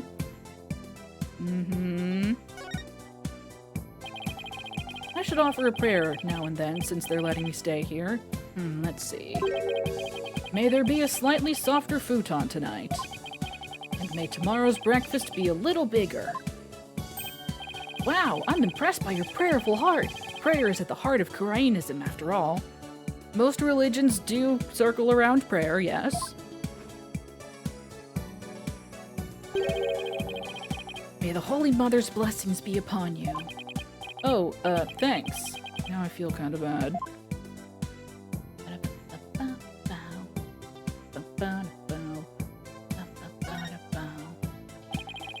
What are those buildings over there? Those are the training halls. Monks continuously undergo rigorous training there, day in and day out. You could try it out for a day if you'd like. They do really interesting stuff, like meditating while standing on their heads. That's really okay, Albie, thanks. Good. Yes, good. Okie dokie. Hey, my badge. Wow, what a beautiful badge! It's the attorney's badge we use in my country. It kinda looks like a sunflower to me. Yep, and I'm pretty sure there's even a reason for it.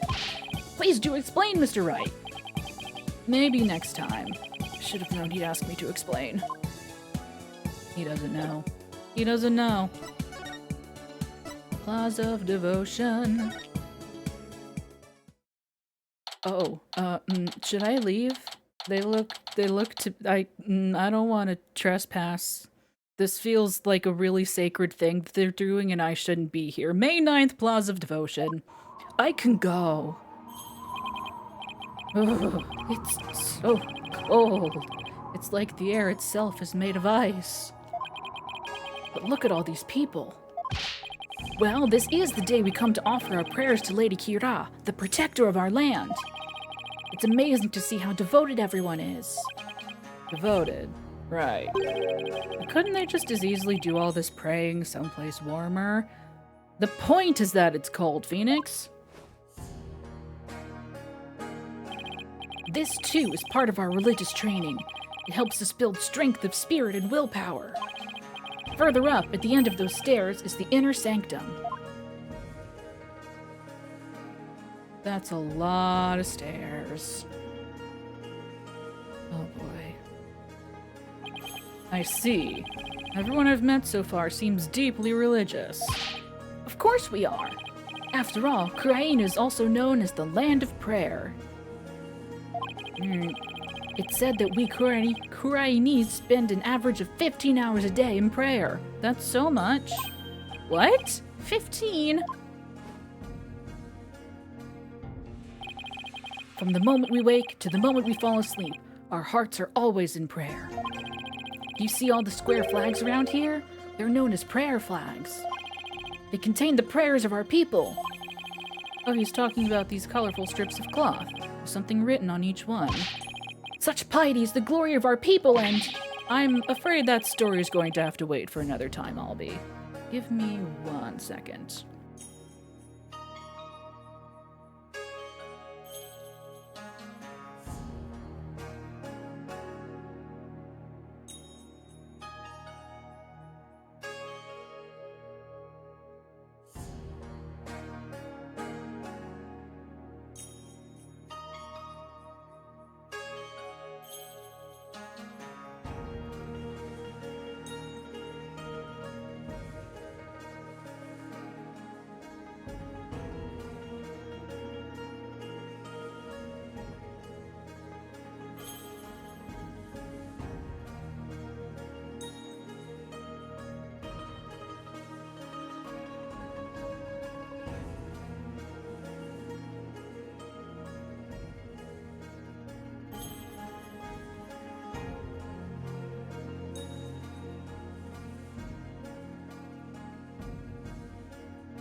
Maya should be here any minute now. Oh yeah, you're right. I can't wait to see Miss Maya again. Pardon me, oh noble traveler.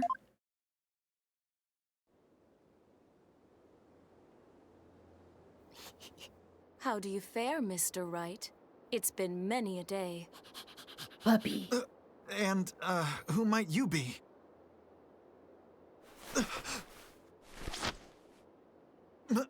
Maya? Maya! Miss Maya! Happy cry! Hap cry! Ah! Hap cry, Albie. And you, Mr. Wright. May the Holy Mother guide you on your journey. Oh, thanks. Long time no see, Nick. Ah!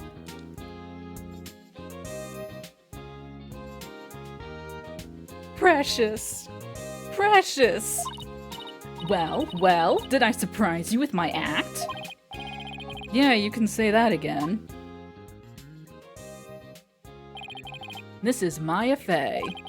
She's a spirit medium from Kurain Village back home. I'm gonna say Kurain, and then this is Kurain. She was also my...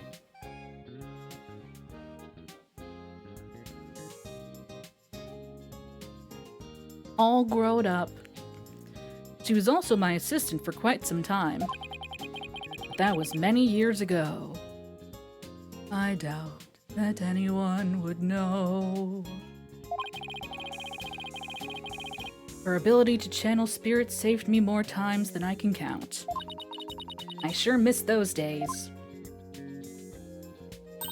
It was a ton of fun being the real boss of Wright & Company law offices. Now she's here, training to be the leader of Kurain Village and the master of her craft. Apparently, to become the master of the Kurain channeling technique, you have to train here in Kurain, since this is where the technique originated. Didn't I sound just like a pious nun when you saw me just now?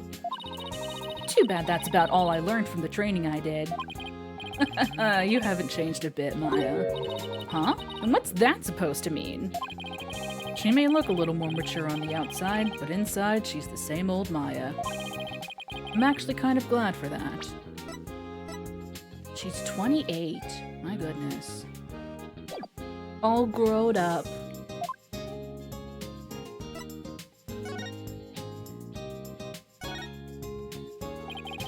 What a magnificent gate. You can tell it leads us to someplace sacred like the inner sanctum. Sadly, only holy people are allowed through there. And here I am, hoping to show you just how amazing I've become during the rite today. All that spiritual power I built up during my training's gonna rush out like a raging river. Yeah, just try not to overdo it, okay? Albie said these are called prayer flags, and the prayers written on them are carried throughout the kingdom by the wind. Now, if I were to pray for something, it would be for me to not get dragged into any more trouble than I already have been. Not even the Holy Mother can save you from that one, Phoenix. Not even the Holy Mother. Wow, no one's moved a muscle. It's like they're all static images. Those people will stay in that position and pray for 2 days straight, Mr. Wright? 2 days straight? Glad I'm not them, and that I get to be Lady Kira. Maya, don't be rude. I am not a static image. Look at all my frames of animation. You just hang in there, Nick. It's only 2 days after all. I don't recall signing up for this part of the tour. You know what they say, when in Rome. I get it. Now I understand the saying, there's no place like home. There's no place like Rome. Maya! I heard what happened, Nick. You ended up in court almost as soon as you got off the plane, huh? Yeah, well, it's kind of a long story. I was the accused! But you should have seen Mr. Wright in action. He was amazing! I bet it was another one of your famous seat-of-your-pants come-from-behind wins, huh? Well, I was almost found guilty any number of times. Okay, so it wasn't my finest hour, so sue me. Don't actually. You haven't changed a bit either, Nick. Ouch. Definitely stings more when it's coming from her. So I guess you finished the bulk of the training needed to become the master, right? Oh, you mean the special meditation course for increasing spiritual power? Oh, I was hoping that would spell something fun, but I don't think it does. SMCISP. Yep, I've completed the full 2 years. I can finally go home once I perform the purification rite today. Actually, I was wondering why they're having a foreigner conduct one of their sacred rites. Well, the high priest's wife usually conducts it each year. But with her baby on the way, it's just more than she could handle. So the high priest practically begged me to stand in for her this year. Well, you may not know all their customs, but with your training, I'm sure you'll do great. You bet. Just you watch, Nick. I'm gonna be the best Lady Kira, guardian deity ever. I better throw in a few prayers for things to not end in a flaming disaster then. Hang on, I forgot to do the most important thing. Maya? My badge! Oh, hey! Congrats on getting your badge back, Nick. Thanks, Maya. Now you can go back to a life of bold-facedly bluffing the day away every day. That's not exactly why I returned to the courtroom, you know. Oh yeah, and this is yours. Hey, that's mine! Well, it was just sitting there in the temple's library, so Albie sorta checked it out for me. Hope it comes in handy then. Oh, and by the way, the Maya Library of Guidebooks has a $2 a day donation policy. I guess Albie's entrepreneurial spirit is contagious. Guardian deity. So about that guardian deity you'll be portraying today. What exactly are we talking about here? Well, first of all, Lady Kira isn't really a deity in the way we think of them back home.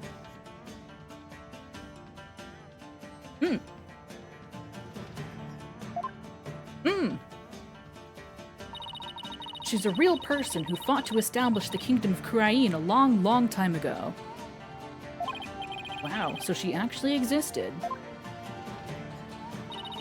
And now the kingdom's people worship her as a guardian deity.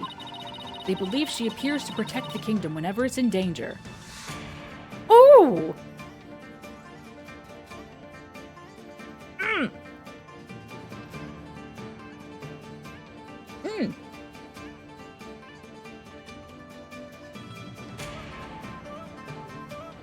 Say what you like about this game, it's got some bops. Ooh!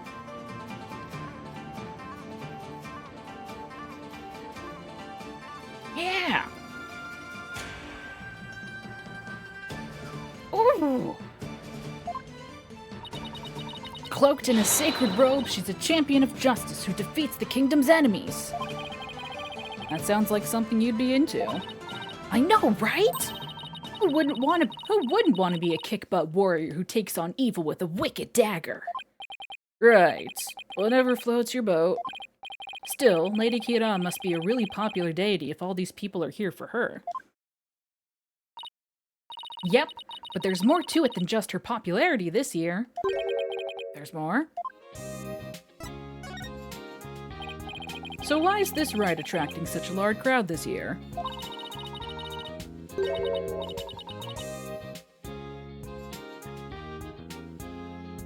Because there's been actual sightings, you know, of the real deal. Allow me to explain! A mysterious figure clad in Lady Kira's robes appeared, just like in the legends. And she began capturing members of the Defiant Dragons right and left. You're kidding, right? They say it's only a matter of time till she gets their leader, the revolutionary Dirk, too. The Lady Kira's a rebel hunter now, huh? It's a bit hard to swallow, though. I mean, even if they are trying to disrupt the peace. I doubt the actions of a band of rebels can bring a legendary figure back to life. I didn't believe it at first either. But there's a real picture of her on the front page of today's newspaper. Sightings of her go back about 2 years. But this is the first actual picture of her to ever be taken. 2 years, huh? Same amount of time that you've been here? I'm sure that won't come up. I can't believe someone was able to actually capture her on film. But couldn't this just be some Lady Kira fan? You know, like you, Maya? You mean like a cosplayer? Those rebels are no joke, Nick. They're trained in hand-to-hand combat and stuff. CQC. You think some regular cosplayer can take on people like that dressed in a costume alone? I want my picture of Spider Maya. That's why she has to be the real deal. It gives me chills just thinking about it. We are on top of a very cold mountain. I bet Lady Kira's spirit possessed the sacred robe or something. A spirit possessing a piece of clothing? Maybe you should cut back on all those action superhero shows, Maya. Hey, what's that supposed to mean? Ah, the puffy cheeks. Oh, like the old sprite. So cute. Precious. You're just jealous that I'm still young at heart. I've got a real office to run now, so I've got to keep it real, right? I don't know who you're talking about, but that's definitely not me. You've really lost your edge since I last saw you. Well, yeah, he's back home. Those spikes of yours have grown really dull, and there's even one that's drooping. Can we leave my hair out of this? Anyway, I swear that the Lady Kira people have been spotting is the real deal. Besides, it's just so much more fun to believe it's true, you know? I can't believe you really buy all that. Please no. Although, I wonder who's under that robe. Among other things. Yeah, hang on one sec. Lady Kira returns to battle rebels. The Lady Kira-like figure that appeared 2 years ago remains a mystery. Some town elders see her as Lady Kira in the flesh. Such rumors are fueling the enthusiasm for today's purification rite. Today's purification rite. The thick white ice that froze the ground from the inner sanctum to the plaza of devotion until yesterday has melted. The rite can now go on as planned. We give thanks for the blessings of the Holy Mother and Lady Kira. Happy Karai! Escaped prisoner alert! People are asking the kingdom's subjects to be on the lookout for a male insurgent who escaped from Royal Penitentiary number 4 yesterday. Oh, okay.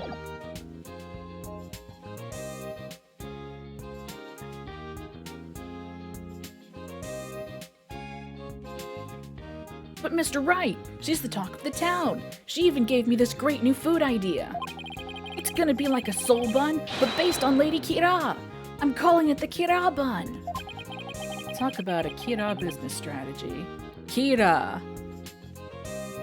I got it, like killer. Kira. So I have been saying it right. Come on, Maya. Just admit it's you running around dressed as Lady Kira already. Don't joke about that. Unless... I guess the jig is up. What? Is it really true, Miss Maya? Indeed, it is I, Lady Kira. After hundreds of years, I have returned in this lively young lady's body. What? Oh no! Puppy! Only a minion of the Defiant Dragons could see through my disguise. Now, feel my wrath, foul lawyer. Hiya! Ow! Mr. Wright! Just kidding. I mean, come on. I may be dressing up as Lady Kira for the Wright today, but there's no way I could ever beat up one of those rebel types. I don't know, that was a pretty solid left hook she just threw. Oh, you were just trying to be funny. You really had me going there for a second. No one can be that naive, right? You'd be surprised. Well, I hope you enjoy playing superhero at the Wright today. Oh, when you put it that way, I'm even more hyped about it now than I was already. Ring ring. Hello. Oh, I heard the sound of the High Priest's footsteps. I better get going. I'm sure that won't come up later either. His footsteps? During the Rite, he wears these really big bells on his ankles. That way I know he's coming. Pretty handy, right? Well, see you later. I doubt they're actually meant to be a stop-slacking warning system for you, Maya. Miss Maya's always so bright and cheerful. Yeah, I'm glad to see she hasn't changed. As in, at all. I wonder if this means her training's been all for naught. I hope not. I mean... yeah. People can be very dedicated to their work, their craft, their ancient spiritual training without losing, you know, who they are as a person. Ah, it's Acolyte Zealot. Fuck off. I wonder if you're doing the crime. Acolyte Zealot? Sorry, Zealot. Look, he's the one praying in the red and saffron robe. He's a disciple of the High Priest. Abbot in me? Abbot in me. Abbot, I don't... Abbot in me. He's a robot.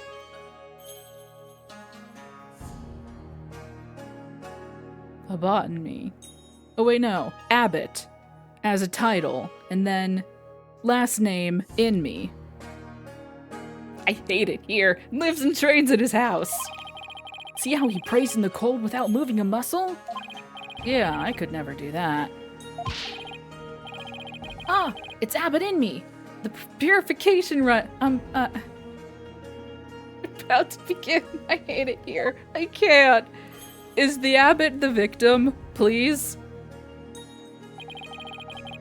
So that's the sacred robe Maya will be wearing during the rite. Okay, so that's the priest. What with the bells? It looks almost exactly like what that figure in the newspaper photo was wearing. Whoever it is must have worked really hard to copy it. Please, sir, it's not a good idea to stare like that. You could be struck blind. Just give me a few more seconds. I mean, this isn't something you see every day. Oh, those bells on the High Priest's ankles. They're a lot bigger than I thought they'd be. Mr. Wright, it's time to enter the prayer pose like everyone else. Those who don't will suffer the wrath of the Holy Mother! Okay, let's see. First, I kneel down and cross my ankles, and then I bow forward. Ow! Great. Now all I can see is the ground, and my back is killing me. You really should have trained for this, sir. Wait a sec. How long are we supposed to stay like this, Albie? The Wright requires that we stay like this until the day after tomorrow. That's 2 whole days! I don't feel so... Mr. Wright, are you okay, sir? Somebody help! Mr. Wright is fucking dead. He's dead. This man is dead. Mr. Wright! Please, you have to get up! And then we passed out for 2 days, didn't we? Oh, my aching... Huh, Albie? Where are we? The High Priest's house at the foot of the Plaza of Devotion. I guess I passed out from that back pain. They must have carried me all the way here. Lots of pictures in this room. Something terrible's happened. It's Miss Maya. She's... Oh, just follow me to the Plaza of Devotion. Something must have happened while I was passed out. Miss Maya's... She's been arrested! She's come home. She's finally home. Hooray! She's home where she belongs. What? Finally, at long last, she's home. May 10th, 8 a.m. Plaza of Devotion.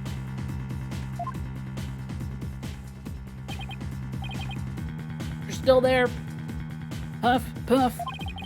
Where's Maya? Just take it easy, alright? But I'm telling you, I haven't done anything wrong. You can talk all you want back at the station. Let me go! Maya! Nick! I didn't kill him! I swear I didn't! Quiet, you. Come along peacefully or suffer the consequences. Wait a second. What on earth is going on? I don't know who you are, but if you don't get out of my way... Hey, back off, officer. Oh, Emma? Emma Sky? What's she doing in Kurain? Hi, Emma. Hi. I'm so sorry, Mr. Wright, but we're placing Maya under arrest. All right, take her down to the station, but with respect, got it? Yes, ma'am. Nick!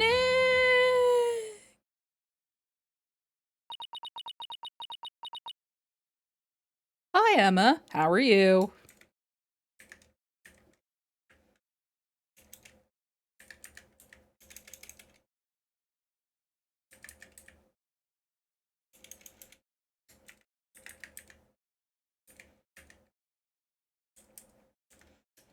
There you go.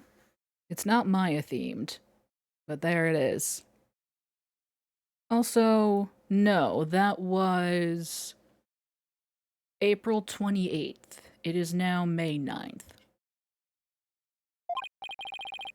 So what are you doing in Kurain, Emma? It's a long story. Anyway, what are you doing in Kurain, Mr. Wright? Wait a goddamn minute! Is this what Sadmati was talking? Is this why he pulled her away after the trial? Was to bring her back here? For forensic stuff? Huh. Anyway, same here. It's a long story, but we can get caught up later. I think he puts it on BTTV when he's not playing an Ace Attorney game. And then he swaps it in when he is. I think that's how it works. Right now, I need to know what happened. Maya's, well, under arrest for the murder of the High Priest. God, his face looks like a rubber mask. Oh, what a nightmare human. Ugh. Wait, the High Priest was murdered? Emma! Look at my badge! Congrats on your return to the legal world. I wanted to congratulate you sooner, but I never had the chance. Thanks, Emma. And congratulations to you, too, on becoming a forensic investigator. Thanks. Oh, I know. Let's celebrate by dusting your attorney's badge for fingerprints. Or how about we do a luminol test on it? I think I'll pass on both, but thanks. What the hell happened here, Emma? What happened, Emma? Please tell me everything you can. She brought them with her. She imported them illegally. Well, basically, there was a murder during the rite as it was being performed last night. The victim is... Trust in me.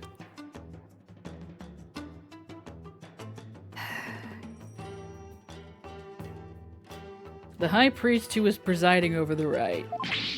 Wait, hold on. Last night? You mean to tell me an entire day's passed since the purification rite? That's right, sir. You passed out for a whole day from your back pain. Good lord. I never knew my back's like a ticking time bomb. I'd better take better care of it. The murder took place at the inner sanctum where the rite was being held. The inner sanctum.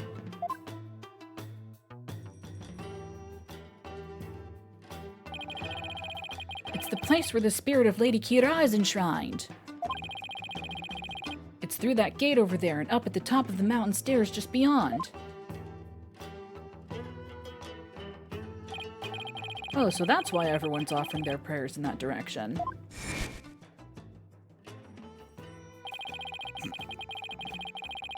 Abarenmi and Miss Maya went up to the inner sanctum to begin the rite. Just after they finished the prayer you fainted in the middle of. So who do you think killed the high priest? Unfortunately, Maya's our sole suspect right now. During the rite, the inner sanctum was off limits to the general public. So then only the high priest and Maya could have been there when the murder occurred. Right. Plus, the inner sanctum is on the side of a very steep mountain. The only way up there is the stairway that starts here at the Plaza of Devotion. So that's why she's been arrested. Also, the crime scene was only discovered after Maya came down alone. She's the one who told the worshippers in the plaza that the high priest was dead. And she made a police statement to that effect. So she was the first one to discover the body. Well, that definitely doesn't help. My God. That makes it even less likely that someone else was there at the crime scene. Mr. Wright, sir. Are you going to defend Miss Maya? Yes, of course. There's no way she killed anyone.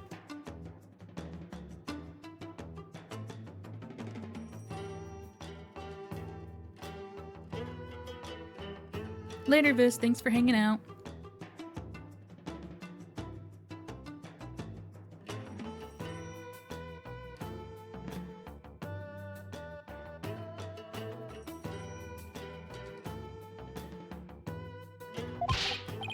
Yeah, I don't believe it either. She's been framed! But this is really something else, huh, Mr. Wright? I mean, who'd have thought you'd have to take on that horrible court again?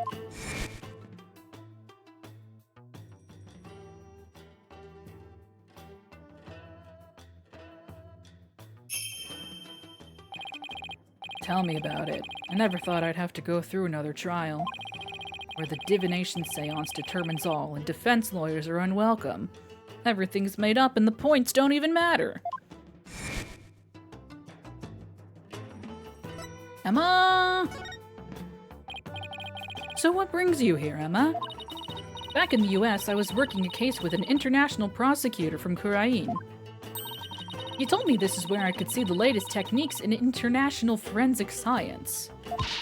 I can't believe I fell for it. I mean, just look at this place. It's like we've gone back in time. Whose court is it anyway? Yeah, I can't say I've been impressed with the police work I've seen so far. Still, he said he takes on cases from around the world. So maybe next time he'll have one in a major city somewhere. Sounds like this prosecutor's taking a liking to you, Emma. Ew. After all, it's not every day a prosecutor takes a detective with them overseas. I wonder. He's calm and kind and almost always has a smile on his face. But it's hard to tell what he's really thinking. This international prosecutor, is he the one who handled Trucy's case? Yes, he is. I take it he'll be the prosecutor on this one too? Yes, Prosecutor Sudmati's already been assigned. Prosecutor Sudmati? Polkuna! You know him, Albie. Of course, everyone in Crying does. He's a highly revered individual, both as a prosecutor and a monk. If you go up against Prosecutor Sudmati, you'll incur the Holy Mother's wrath. But it's my job to, as a lawyer. Oh, right! Sorry. Just great. A prosecutor who's also a revered monk in a deeply religious country. This trial's shaping up to be even more uniquely Chinese than the last one. Great. I'm not sure I should be saying this, but he's a formidable opponent. Yeah, I heard Apollo had a really tough time, so I'd better give it everything I've got. Anyway, I'm glad you're here, Emma. They treat lawyers like criminals here. Come to think of it, Prosecutor Sudmati mentioned something to that effect. I'm not sure how much I can help, but I'll do what I can. Really? Are you sure you aren't going to get in trouble for helping the enemy? You did come down on me pretty hard when I tried to help Trucy in that last trial. Let's just say I'll help where I can. Listen, you know, he dragged you across the world by lying to you. I think you have the right to be just a little sassy with him and, I don't know, give us all of your evidence? Thanks, but don't go getting yourself in trouble on my account, okay? Prosecutor Sudmati sounds pretty strict. So, first things first, let's start with this. Hot off the press, it's the High Priest's autopsy report. Yeah, it might be an asshole, but God, that gender. So powerful. Tarost. Abdominal wound delivered by a bladed weapon. Oh, of course. The victim bled to death from a deep stab wound to the abdomen. 2 a.m. to 3 a.m.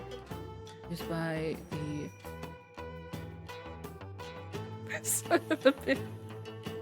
the war bad dagger? War is bad! War bad! The war bad dagger. Of course. What else would it be? The war bad dagger.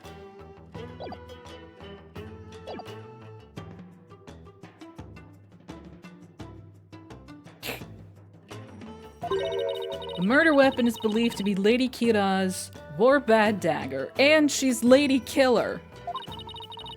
It's used during the rite, however.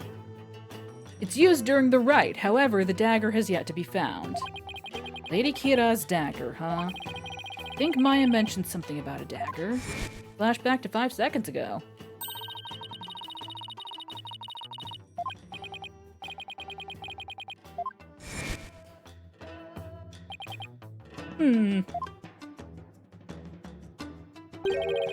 And isn't that rebel hunter posing as Lady Kira also armed with a dagger? Of course, hers must be a replica, right? Would it be okay for me to go take a look at the crime scene, Emma? The police have already wrapped up their investigation. The location itself is off limits to the general public, so I'm not sure. Emma, please, I'm begging you. Just like the police, I need access if I'm to mount a viable defense. Alright then. Leave it to me. I'll explain the situation to Prosecutor Sudmati and the police later. Thanks, Emma. You have quite a climb ahead of you, so be sure to watch your step. Wait, you're not coming with me? Oh no, I'm not climbing up there again. No way.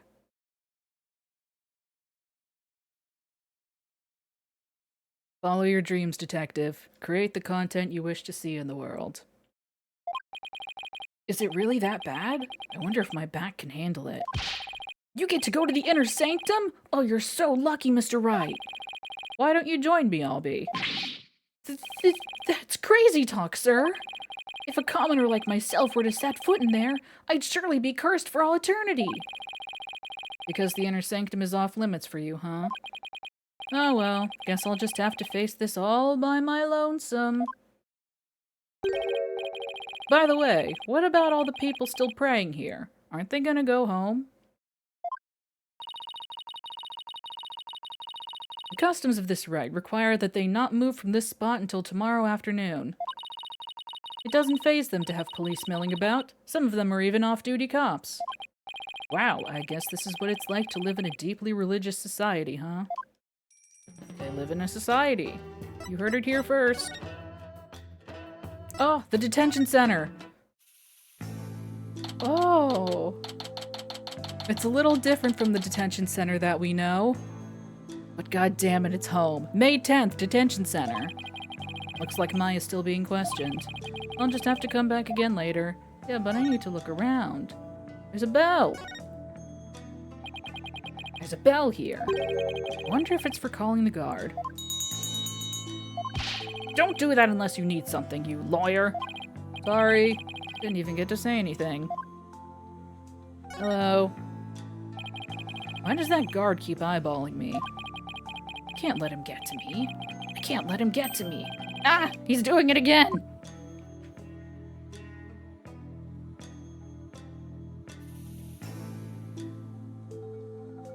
No security camera.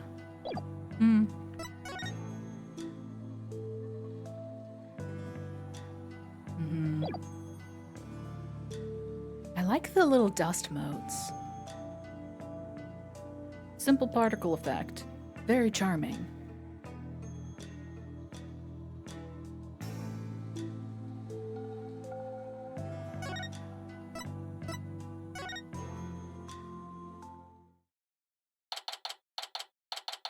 May 10th, Inner Sanctum. Oh boy. Oh, hey, it's our best friend. It's our best friend. You. Oh, it's really high up and really, really cold. What did I do to deserve this? At least I made it. I'd better get started while I can still feel my fingers. Who's that? Kinda looks like... I definitely remember your name. I absolutely remember your name. But remind me? Excuse me.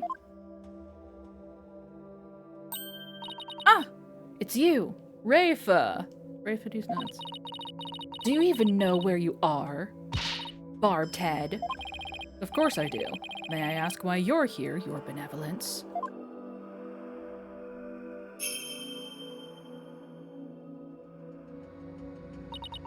I came to pray for the High Priest's soul. But what are you doing here? This is one of the most sacred spots in Cryanism. Unscrupulous lawyers such as you have no business being here. But I'm not unscrupulous. I have plenty of scruples. Quiet! You dared to find fault with my insights at every turn the other day. She's still sore about that trial. Madam? Look at my badge.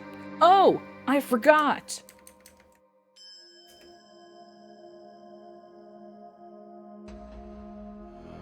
There we go. Phew! Still broken? Still broken. Okay, now we're in business. Now look at my badge! I was wearing the wrong badge. What is that badge you bear? It's a sunflower pin. They're quite popular in my country. Uh-huh. It is rather cute, I must say. Actually, it's just my attorney's badge. Oh? So you mean it would have actually been worth more as a cheap accessory? My profession is worth more than $1.20, you know. Damn. Why do you keep looking away? I was thinking about investigating the crime scene. Well, you can do so later. You are speaking with me right now. As you wish, Princess. Guess the investigation will have to wait until she's done talking at me. Hi. As you know, Your Benevolence, a murder has occurred and I need to investigate, but we know the killer is one of your own. In my country, suspects are innocent until proven guilty. Yeah, that doesn't seem to be the way of it here. Plus, she is a serious student of spirit channeling who came here to study. So can't you at least give her a chance to explain what happened? All practitioners from overseas are big, phony balonies. And her wish to train in the homeland of spirit channeling is but a bid for prestige. Seems like nothing I say will convince her otherwise, thanks to that last trial. You're 14, right? Yeah, you're 14. Refa Padma Kurain. Ah, yeah. God! Give me your gender! Tweedledum and Tweedledee really did a number on her impression of foreigners.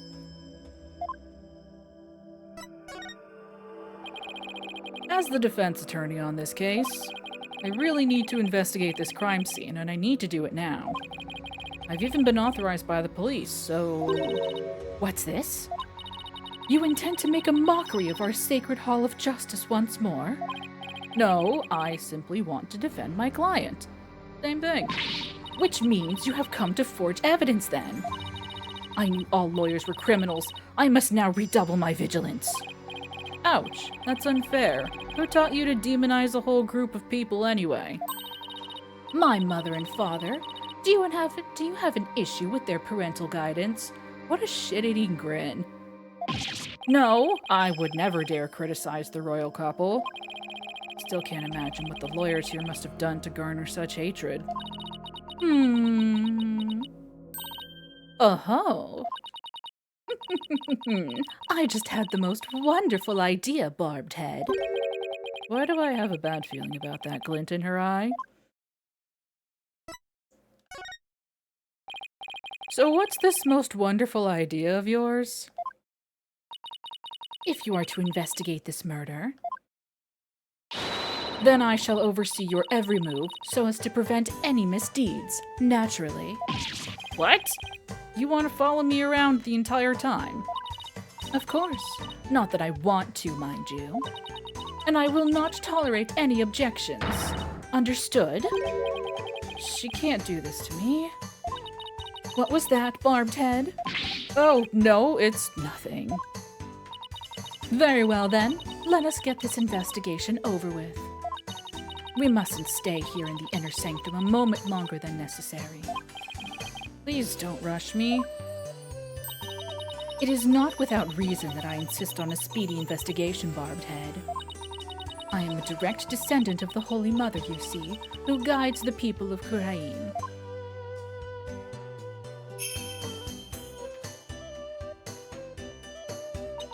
As such, I must not sully myself with the blood of battle that Lady Kira bears.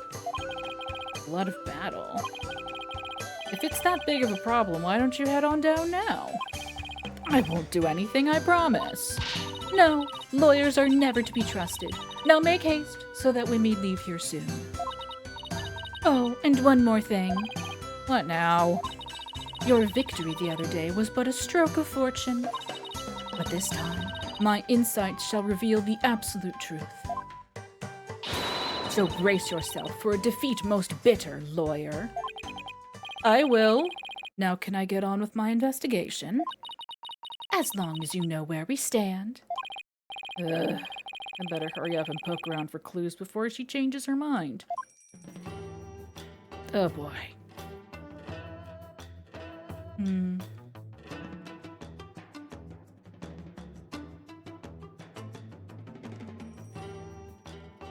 Yeah. I think that's where I'm gonna call it for tonight.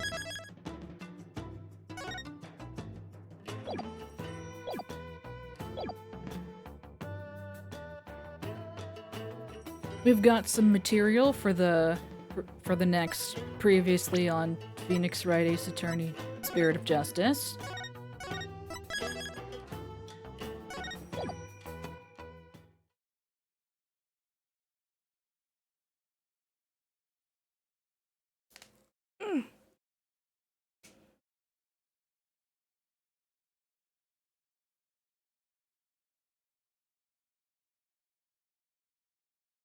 Ugh. Thank you all for joining me this evening.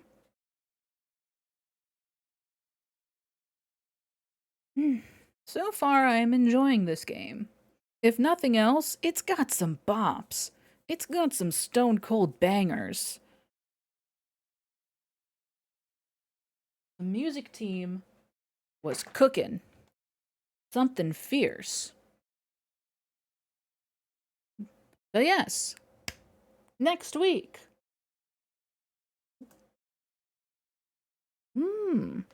Next week, next Saturday, is the 26th. And the Saturday after that will be November, which means that next week will be the final Saturday before Halloween. And I'm absolutely doing a Halloween stream, rest assured.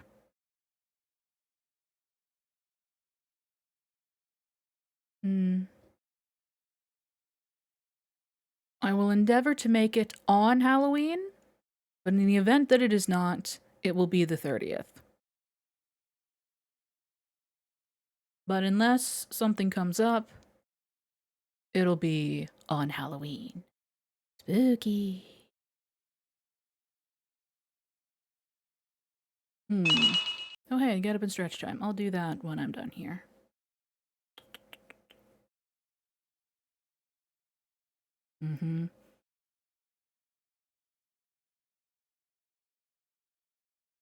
I have almost finished my V costume, as I call it.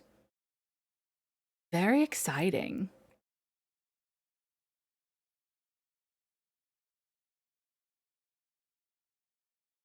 I don't think you'll guess it, any of you.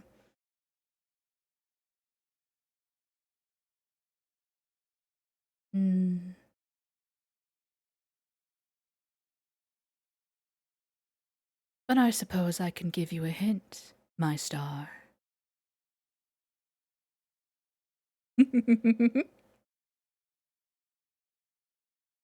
Human-sized candy corn. Close. Used napkin. Ooh, almost went with that one.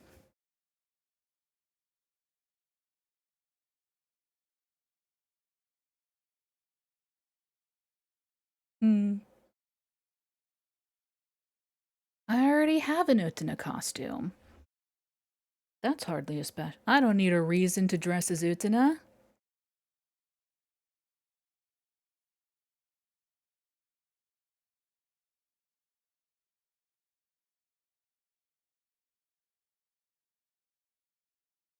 I don't need an occasion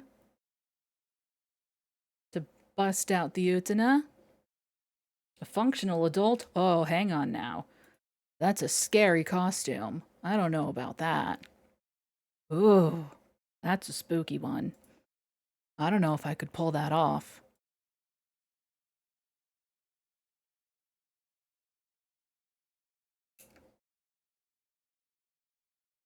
I will say that I'm currently working on the final piece of this costume.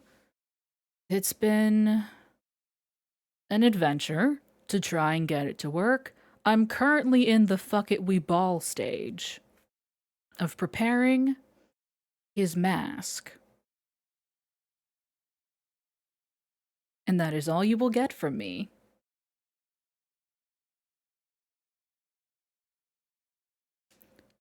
But that is still 2 weeks away-ish. And we have next week to contend with when we will be doing more of this. More Spirit of Justice. That's true. Yeah. Yeah, no, I don't think I could do it either. Anyway.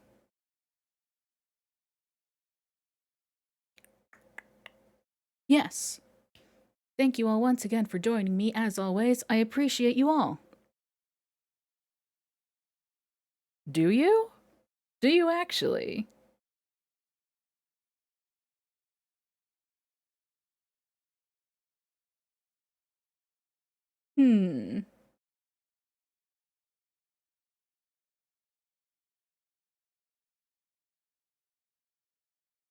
Tuxedo Kamen-sama? No.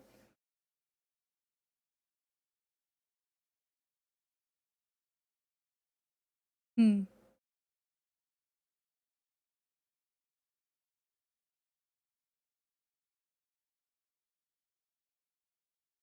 Something creative. Yeah. Yeah. Yes, it is. Wow. Wow. Okay. I'm gonna go now. I will hopefully see you next week. Hopefully in that I will be here and I hope you will be too. Yeah! Goodbye, goodbye, goodbye. Have a good.